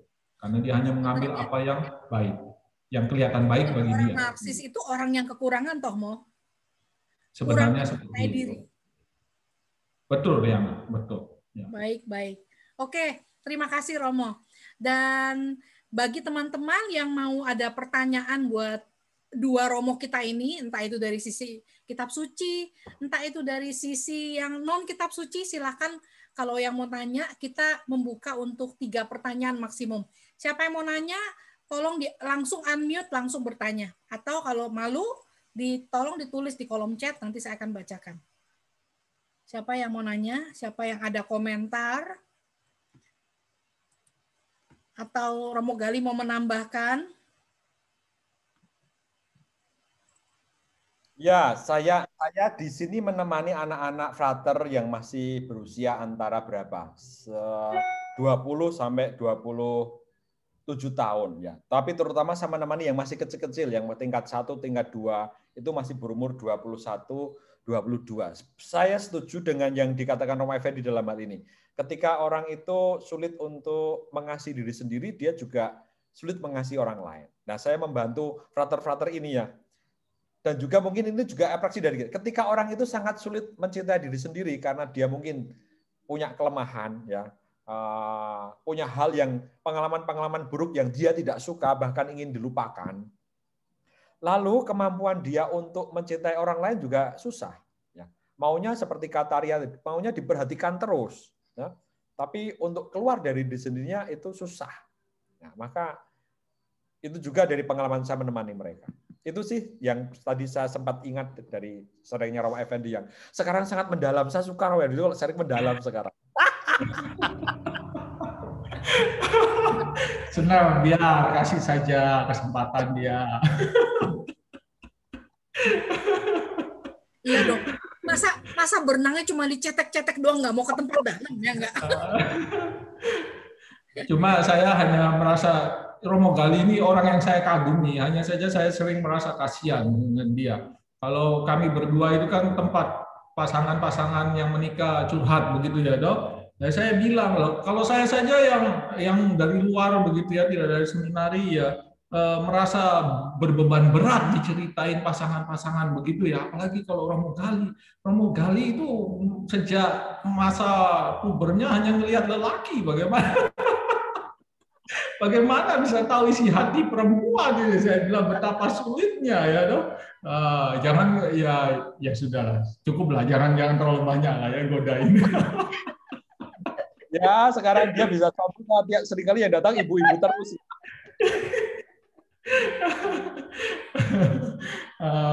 Kalau saya ya paling tidak pernah nyitik-nyitik lah ya. Kalau Romo Gali masa ngitik-ngitik yang lain.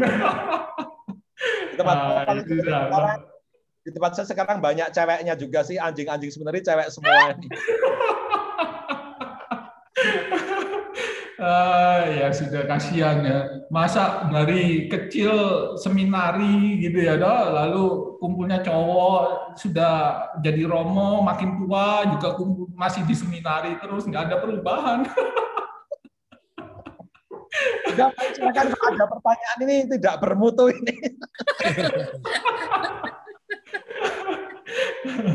Ya, bertanya lah. Sama Romo tidak boleh saling melewati. Baik, ada yang mau bertanya kah dari topik kita hari ini tentang komunikasi? Saya ada satu pertanyaan nih, Romo, tentang komunikasi. Oh, ada satu pertanyaan juga dari Ibu Ratna Halim. Silakan Ibu Ratna duluan deh, nanti baru saya menyusul. Silakan Ibu Ratna. Ada pertanyaan apa? Iya, Hengki. Oh, Pak Hengki, silakan Pak Hengki. Hengki New York. Ya, aduh Mo. Hengki lagi ngetos ini Mo. Ini sama Romo Effendi nih, senang sekali udah lama ya. Pertanyaannya, kalau kita mencintai orang lain, memperhatikan orang lain,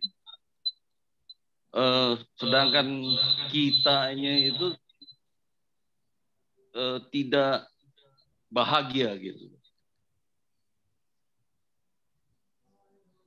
Halo? Ya, teruskan mari. Ya, kita bisa dengar kok. Terus pertanyaannya apa? Jadi bagaimana Mo? Apa yang harus kita benari terhadap diri kita sendiri gitu? Kita bisa bahagiakan orang, bisa mencintai dia, tapi kitanya sendiri tidak bahagia. Ini pertanyaannya agak ini ya sulit dijawab ya. Apa Romo Gali mau menjawab dulu?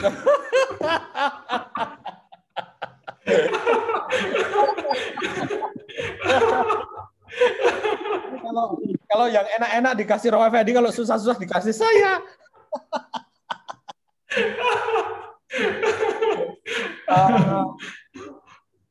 Bagaimana saya menjawabnya? Karena ini kayak paradoks gitu ya. Saya itu sudah sering mencintai orang lain, tapi saya sendiri merasa tidak mendapat balasan cinta gitu kan Pak? Ya, siapa tadi namanya ya?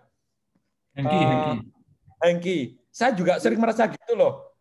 Saya itu kemarin ada umat sharing pada saya. Romo, saya itu sudah melayani gereja di paroki saya ini bertahun-tahun. Saya itu kan jadi pengurus gereja tidak pernah dibayar tuh. Tidak pernah dibayar saya itu melayani gereja. Jadi prodiakon tidak pernah dibayar. Mengantar umat komuni juga saya sungguh sukarela. Tapi yang saya dapatkan kali hanya kritikan melulu. Mana sih umat appreciate saya gitu ya. Kadang-kadang itu juga yang saya rasakan. Saya merasa begitu. Kerja di seminari betul Romo Effendi. Kerja di seminari itu hanya memberi, ya, dapatnya sedikit gitu ya. Ya, tapi baik. Saya merasa Bapak Effendi tadi mengatakan proses menuju ke cinta yang tadi Bapak Effendi bagian akhir, cinta sejati ya. Cinta yang sungguh-sungguh memberikan diri itu prosesnya panjang.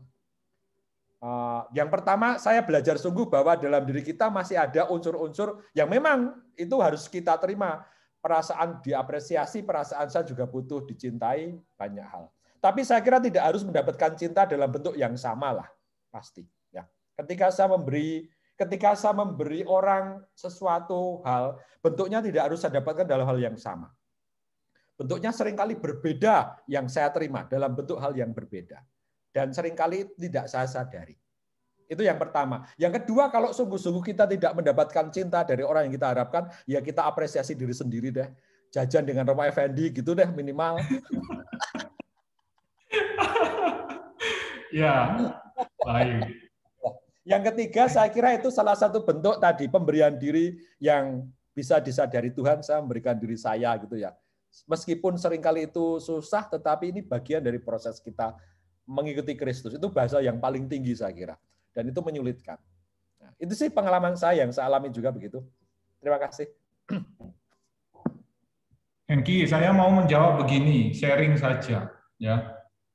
Jadi saya itu di sini banyak anak-anak dari dunia timur ya, timur Indonesia maksud saya. Susah sekali ngajarinya. Ya, kalau saya beri makan mereka nurut, ya. Tapi kalau saya suruh mereka melakukan sesuatu tidak mau, ya.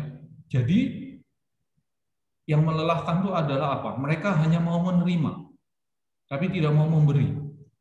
Padahal saya berusaha mengajarkan mereka memberi dari kekurangan, ya, dan tetap tidak bisa sampai pada titik ini. Susah sekali. Bukan hanya anak-anak timur, tapi banyak anak muda juga seperti itu sekarang, ya, masih bergulat untuk mendapatkan sesuatu dan belum berpikir soal memberikan sesuatu. Dan sebagai orang yang terus-menerus memberi, lelah loh, lelah, ya. Jadi kadang-kadang saya frustrasi, cuma ya karena saya orang timur, mereka orang timur, ya, kalau labrak-labrakan tuh gampang gitu, ya. Kalau orang Jawa saya nggak bisa labrak, ya. Tapi kalau dengan orang timur saya bilang, kau muka bodoh, kau muka bodoh ini terima makan saja kasih bersih tidak bisa kakak ini, ya.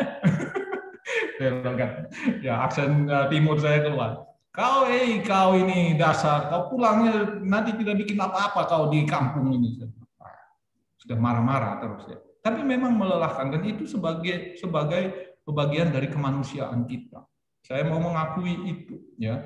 Apakah saya tidak bisa mencintai mereka? Saya tetap memberi, gitu, ya. Tetapi saya juga cinta itu tidak hanya memberi dalam arti kebaikan dan barang, ya, material, ya. Tetapi juga cinta itu bisa juga dalam bentuk didikan sebenarnya, ya.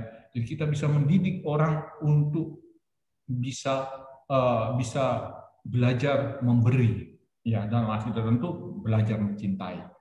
Kita bisa mendidik. Tugasnya Romo Gali itu ada mengajari frater-fraternya mencintai lebih dari yang sudah-sudah. Nanti kalau mereka jadi imam, ya, Romo Gali melihat ini hasil-hasil didikanku dan semoga mereka bisa makin maju dalam mencintai, seperti itu. Ya, salah satu cara. Maka kalau kita merasa lelah, itu manusiawi. Jangan pernah ditolak perasaan lelah itu, ya. Tetapi bahwa kita tahu bahwa kita bukan hanya memberi dalam arti material atau kebaikan, tetapi juga perlu mengajari, mendidik mereka, orang-orang yang kita kasihi itu, supaya mereka bisa belajar mencintai. Kalau Anda hanya memberi dalam bentuk barang dan kebaikan, itu tidak pernah cukup, ya. Memang awalnya Anda harus menunjukkan itu, ya, kebaikan dan juga mungkin barang-barang material yang mereka butuhkan. Saya pikir itu tanggapan dari saya. Kalau saya boleh tambahin, Romo, boleh. Satu hal lagi yang mesti kita lakukan adalah mendoakan orang tersebut, ya. Karena masalahnya kalau misalnya kita terus memberi, orangnya nggak merasa kalau kita memberi. Tergantung kita memberi apa dulu, dan kalau memang kita udah nggak sanggup untuk memberi, ya kita doakan saja, ya, karena doa nggak ada yang sia-sia. Dan saya rasa apa yang paling dibutuhkan adalah mungkin dukungan doa untuk orang tersebut supaya hatinya tergerak, supaya dia bisa merasakan. Tuh loh, karena cinta kan tidak selalu harus mendapat balasan, ya. Banyak cinta yang nggak bisa dibalas dan orang tersebut memang nggak ngerti untuk membalasnya. Jadi biar Tuhan yang membalas kebaikan hati dan cinta kita terhadap orang tersebut. Sama seperti cinta orang tua. Saya ingat ketika orang tua mencintai, pasti orang tua juga mengharapkan kalau anaknya bisa mencintai dia kembali. Tapi nggak semua anak bisa mencintai orang tua kembali loh. Ya, saya melihat di sini banyak sekali anak-anak yang melupakan orang tua mereka, yang nyuekin orang tua mereka, boro-boro diteleponin, boro-boro dikunjungin, dicuekin. Malah mereka nggak nganggap orang tua mereka ada. Apakah apa yang bisa dilakukan orang tua, ya? Mendoakan saja. Habis gimana? Tuh dengan keadaan seperti itu. Jadi use the power of prayer. Saya rasa di situ, ya. Use the power of prayer juga untuk kita mendoakan orang-orang tersebut supaya mereka bisa merasakan cinta yang kita berikan dan yang Tuhan berikan kepada dia. Itu tambahan saya, Mo. Baik, terima kasih. Terus ada lagi yang mau bertanya atau ada lagi yang mau komen? Saya buka untuk satu pertanyaan atau satu komen lagi. Siapa yang mau ada pertanyaan, silakan. Ada yang mau bertanya? Ada yang mau komen? Iya, Riana, Elisa ini. Elisa. Ya, Romo Gali, Romo Effendi, thank you. buat hari ini bagus sekali deh ya, pelajaran tentang cinta. Yang saya mau tanyakan, itu orang tuh possible sih untuk mencintai semua orang. Rasanya kalau saya melihat diri sendiri itu kalau tidak mencintai, nggak honest gitu ya, Romo, pura-pura, rasanya nggak betah. Tapi gimana ya caranya, kan Tuhan selalu bilang mencintai semua orang. Untuk itu susah. Of course, Bang Riana bilang kalau kita pray it helps ya. Cuman saya prefer to be, kalau memang sama orangnya, saya nggak try hard gitu. Mau gimana tuh? Kalau orang yang ngeselin, kecuali kalau anggota itu maksudnya praktisnya tuh gitu. Tapi kalau untuk orang-orang yang maksudnya teman-teman baru apa gimana, kalau saya nggak ada susah mereka tuh untuk dicintai, challenge bener gitu Rom, untuk saya memulai benar-benar mencintai mereka. Gimana? Ya, saya kira Romo Effendi akan menjawab karena dia banyak cintanya yang tidak tulus. Kelihatannya mau. Elisa, kamu bertanya. Bagaimana? Saya hanya bisa sharing ya, gitu ya, karena tidak ada ini. Biar nanti Romo Gali yang menjawab secara teoritis, dia kan ahli kitab suci. Saya sharing saja. Saya itu tiap 2 minggu sekali didatangi oleh seorang ibu. Waduh, mohon maaf, kalau datang ngomong ngeracau, ya. Jadi sering kali, jadi orangnya orang Jawa bilang nggak genep, ya, kurang beres gitu. Tapi dia ini susah sekali kalau diberitahu karena nggak genep itu, ya. Lalu saya tuh pernah mengunjungi rumahnya, ada keluarga yang mau menampung dia, sama dia malah dijelek-jelek, ya. Saya sampai ke sini, dia kalau ke sini saya selalu memberi dia uang, ya. Tapi saya juga mendidik dia. Kamu mau duit saya, kamu bersihin dulu, ya. Tidak bersihin ruangan saya, tidak, tapi bersihin aula-aula yang sering kali dipakai orang dan tidak sempat saya bersihkan. 2 minggu sekali dia selalu datang, saya beri dia uang. Kalau dia lewat, saya beri dia makan. Ibu ini sudah pernah saya beritahu, umpamanya, Bu, saya ini baru pulang dari Amerika. Ini mulai awal sampai sekarang loh, dia masih punya relasi dengan saya. Waktu awal-awal saya bilang, saya pulang dari Amerika, saya nggak bisa, jangan diketuk pagi-pagi ya. Saya kalau bangun itu sekitar jam 8 itu baru bangun, baru hidup benar-benar ya. Jadi jangan diketuk. Enggak, setiap kali dia datang dia selalu ketuk jam 7. Ya. Sehari itu sampai satu hari di tengah ngantuk saya kehilangan kontrol saya bilang, Bu, bisa nggak tidak ngetuk lagi pintu saya? Kayak gituin langsung. Janjinya sudah harus jam 9 toh baru ngetuk, saya bilang. Wah, terus ngomong aja. Tapi di tengah frustrasi saya begitu, setiap kali dia datang selalu saya beri. Karena saya tahu betapa kalau saya tidak memberi dia, hidupnya sengsara. Karena terakhir kali bahkan saya tanya, kamu tinggal di mana sekarang? Dia sudah nggak bisa jawab lagi. Rupanya dia sudah tidak tinggal di keluarganya itu lagi. Ya. Tapi kalau ketemu dia, apa yang ada di dalam perasaan saya? Pingin menghindar. Ya. Pingin menghindar. Pertama, satu ini sekarang COVID ya, saya nggak tahu dia ada di mana, jalan kemana aja nggak tahu. Yang kedua, kalau ngomong, waduh, kemana-mana nggak jelas begitu. Dan cerita yang sama diulang terus. Hati ini capek sebenarnya, ya. Tapi pada akhirnya saya bilang, saya harus tetap memberi. Karena apa? Saya tidak hidup dengan rasa perasaan saya saja. Saya hidup dengan apa yang saya tahu Tuhan kehendaki dari saya. Selesai. Jadi bahasanya teologis, tetapi itu Kalau Anda mau belajar sungguh-sungguh belajar mencintai, pada satu titik Anda boleh merasa kesal, Anda boleh merasa jengkel, frustrasi, dan macam-macam. Tetapi Anda punya pegangan satu. Saya tahu Tuhan menghendaki ini. Dan ini yang akan saya lakukan. Itu sharing saya, dari saya, begitu. Romo, quickly, saya cuma mau nanya, kalau kayak contoh Romo Effendi begitu ya, si ibu ya, Mo. Kalau memberi, mungkin saya bisa sampai memberi gitu ya ke orang yang saya nggak terlalu suka ya, Romo, at the beginning. Tapi kalau si ibu udah mau meminta waktu Romo untuk ngobrol misalnya, itu gimana tuh, Mo? Challenge juga kan buat Romo gitu kan, ngerti nggak? Spend the time, misalnya dia perlu waktu untuk Romo mendengarkan dia gitu. Kalau memberikan kita udah memberi dan kita bisa walk away gitu ya. Maksudnya of course memberinya tulus, tapi kalau apalagi kalau ada ikatan keluarga tuh agak susah ya, Romo. Misalnya memberi aja tuh saya bisa itu, Romo. Itu yang kalau nggak bisanya tuh kalau saya oke, dengarkan ya, dia tuh perlu orang yang mendengarkan dia. Saya terus terang ya masih belum bisa sampai segitu gitu, Romo. Ya, kita semua masih belajar, Elisa, dan itu yang saya bilang, kemampuan mencintai itu selalu butuh waktu dan pembelajaran.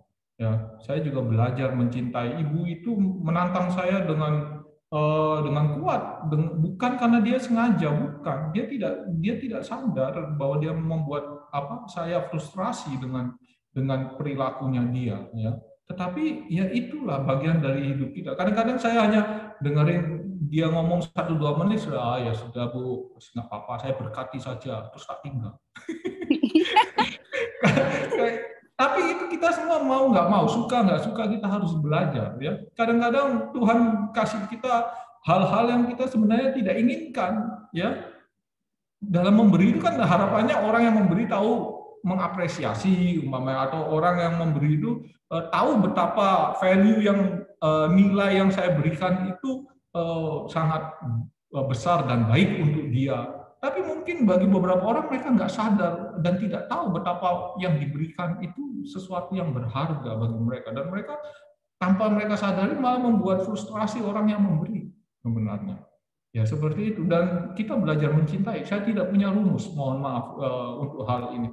Kita hanya bisa belajar untuk mencintai lebih dan lebih dari hari ke hari. Dan ibu itu salah satu orang suruhan Tuhan, saya bilang. Untuk apa? Romo Effendi semakin bisa belajar mencintai. Itu salah satu. Begitu saja. Romo Gali sudah siap ini. Dia punya jawaban lebih canggih dari saya. Silakan Romo. Ya. Terima kasih, Romo. Jawabannya Romo Effendi itu sangat mendalam sekali ya sekarang. Saya tuh sekarang suka dengerin Romo Effendi loh. Dia tuh kok bisa menerima orang yang begitu, ternyata karena dia enggak ngajar. Jadi itu banyak waktu luang dia tuh sekarang. Nggak nyangka ya, Mo. Bayangkan ya, tidak apa-apa, itulah hidup saya, dan kita semua berurusan dengan hal-hal yang tidak perfect ya di dalam hidup kita. Kita harusnya, kalau saya beri, harusnya orangnya berterima kasih. Ya, enggak, belum tentu. Ya. Seperti Saya merasa dalam pengalaman saya juga, ketika kita memberi materi, saya merasa ada 3 tingkatan pemberian diri gitu ya, memperhatikan orang, kepedulian. 1, ini yang paling luaran, memberi dengan materi tanpa ikut emosi, itu mudah. Hanya memberi, Romo saya memberikan uang, saya memberikan bantuan, sudah selesai, that's it gitu. Jadi tanpa ada ikatan emosi pada mereka yang membutuhkan. Itu mudah. Kata Elisa tadi, itu bisa saya lakukan karena saya tidak terlibat secara emosi. Itu taraf yang paling mudah saya kira. Dan Anda semuanya pasti pernah melakukan begitu. Saya juga pernah melakukan begitu. Memberi bantuan pada orang tanpa terikatan secara emosi. yang kedua yang agak mendalam adalah memberi waktu, kayak Romo Effendi tadi ya. Diberi waktu, Bu, kalau mengetok pintu jam 9 diberi jadwal. Ada waktunya. Romo Effendi mulai membuka diri secara emosional, terlibat ini siapa sih? Itu membutuhkan energi yang lebih dalam, saya merasa. Karena kita akan terlibat secara emosi. Tidak hanya memberi lalu kita pergi, tidak. Itu sulit. Tetapi yang paling sulit seperti yang Romo Effendi katakan tadi, memberi waktu, memahami, sampai kenal masalahnya, itu yang paling sulit. Dalam pengalaman kita, seringkali kita nggak mau sampai seperti itu. Gitu. Apalagi Anda semua yang ada di Amerika, Anda punya banyak waktu pribadi, atau kurang waktu untuk keluarga, lalu nggak mau masuk dalam persoalan-persoalan orang lain. Ya mungkin bisa terjadi begitu kan, karena memang keadaannya begitu.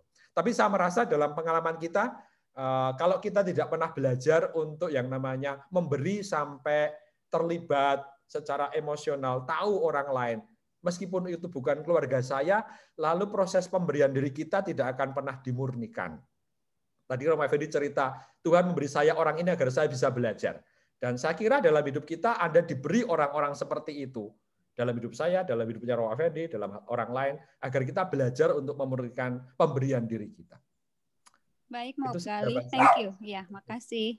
Terima kasih Elisa, terima kasih Romo Gali dan Romo Effendi untuk jawabannya, dan betul banget saya setuju banget sama apa yang Romo Gali bilang, kalau orang-orang ditempatkan dalam kehidupan kita karena Tuhan sedang membentuk kita untuk menjadi lebih baik, menjadi lebih sabar, untuk menjadi lebih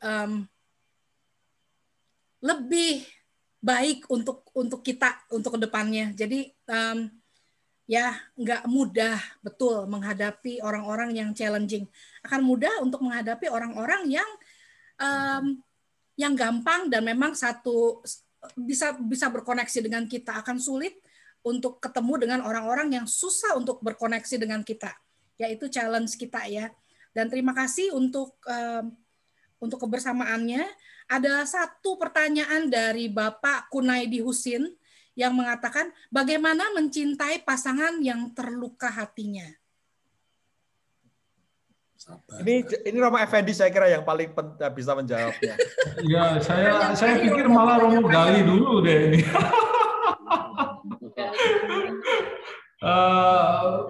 Begini ya, kalau pasangan yang saling melukai itu sudah toksik gitu ya, racun ya.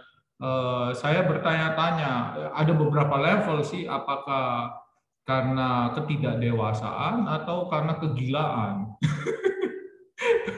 Ya kalau gila ya agak susah ya diobati, tapi kalau ketidakdewasaan maka perlu belajar satu sama lain ya untuk menjadi dewasa bersama. Itu yang saya katakan, kalau sudah terlanjur menikah ya salibnya harus dipikul bersama. Orang yang hidup di dalam toxic relationship itu bisa saja sadar, tapi seringkali tidak sadar bahwa saling meracuni satu sama lain.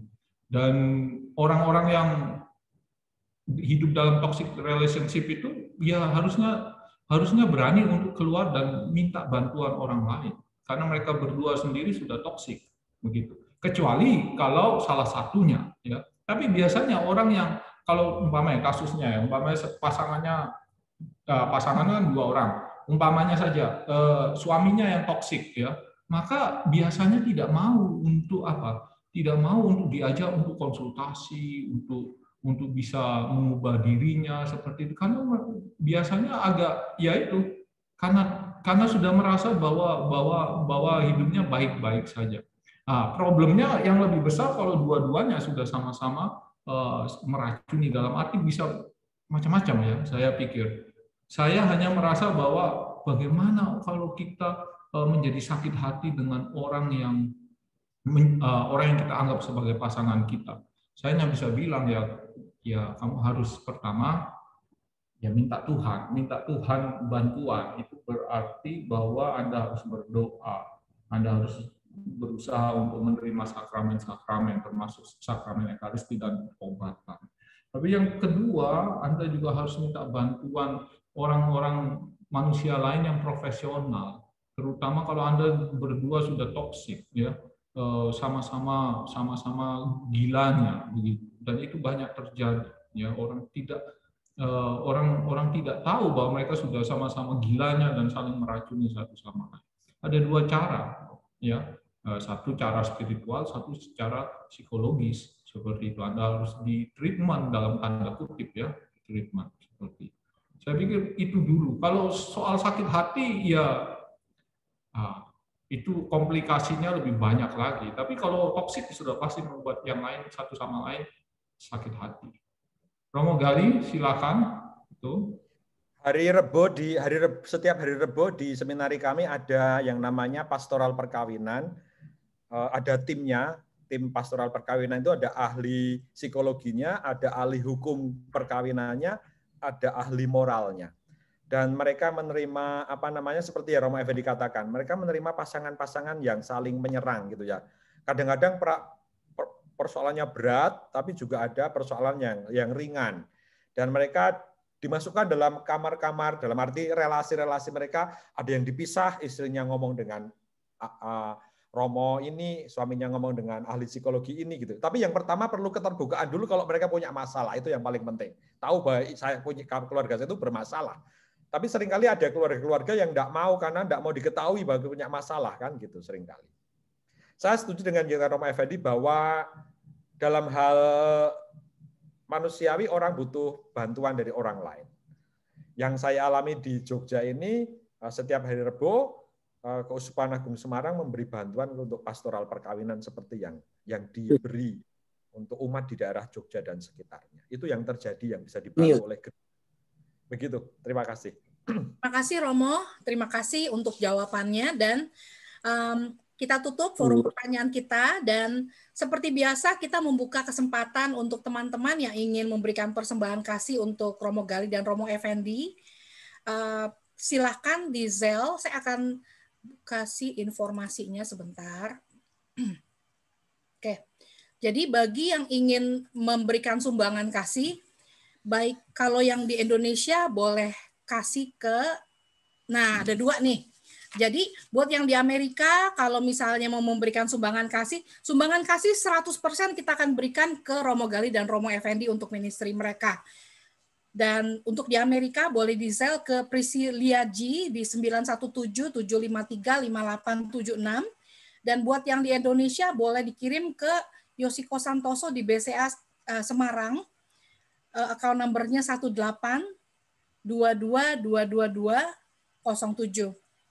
Untuk keterangan lebih lanjut boleh menghubungi saya. Dan terima kasih untuk kemurahan hati teman-teman dan terima kasih Romo Gali dan Romo Effendi untuk waktunya, untuk kebersamaannya dengan kita. Kita banyak belajar tentang kasih, tentang relasi pada hari ini, terutama bagaimana Tuhan yang mencintai kita begitu luar biasa dan dengan segala tantangan yang ada dalam kehidupan kita, Tuhan mau membentuk kita untuk menjadi lebih baik. Dan terima kasih. Dan sebagai satu reminder untuk teman-teman yang hadir di sini. Ya, kenapa Yos? Ralat, BCA-nya bukan Yoshiko Santoso, Yosi Santoso, Oke. Y. Ya, Yosi Santoso. Jadi bagi yang ingin kirim ke Jakarta, ditransfer di akunnya Yosi Santoso. Thank you. Terima kasih Yosi. Dan sebagai satu additional informasi, tanggal 17 Februari kita akan memasuki Rabu Abu, jadi kita akan memasuki masa Prapaskah. Jadi jangan lupa untuk ke gereja atau bisa misa online. Dan dari PDK Maria Bunda Allah, kita mengucapkan selamat tahun baru sekali lagi buat teman-teman yang merayakan dan selamat Happy Valentine's Day untuk semua, untuk kita semua. Dan ada satu cuplikan yang saya ingin share ke teman-teman.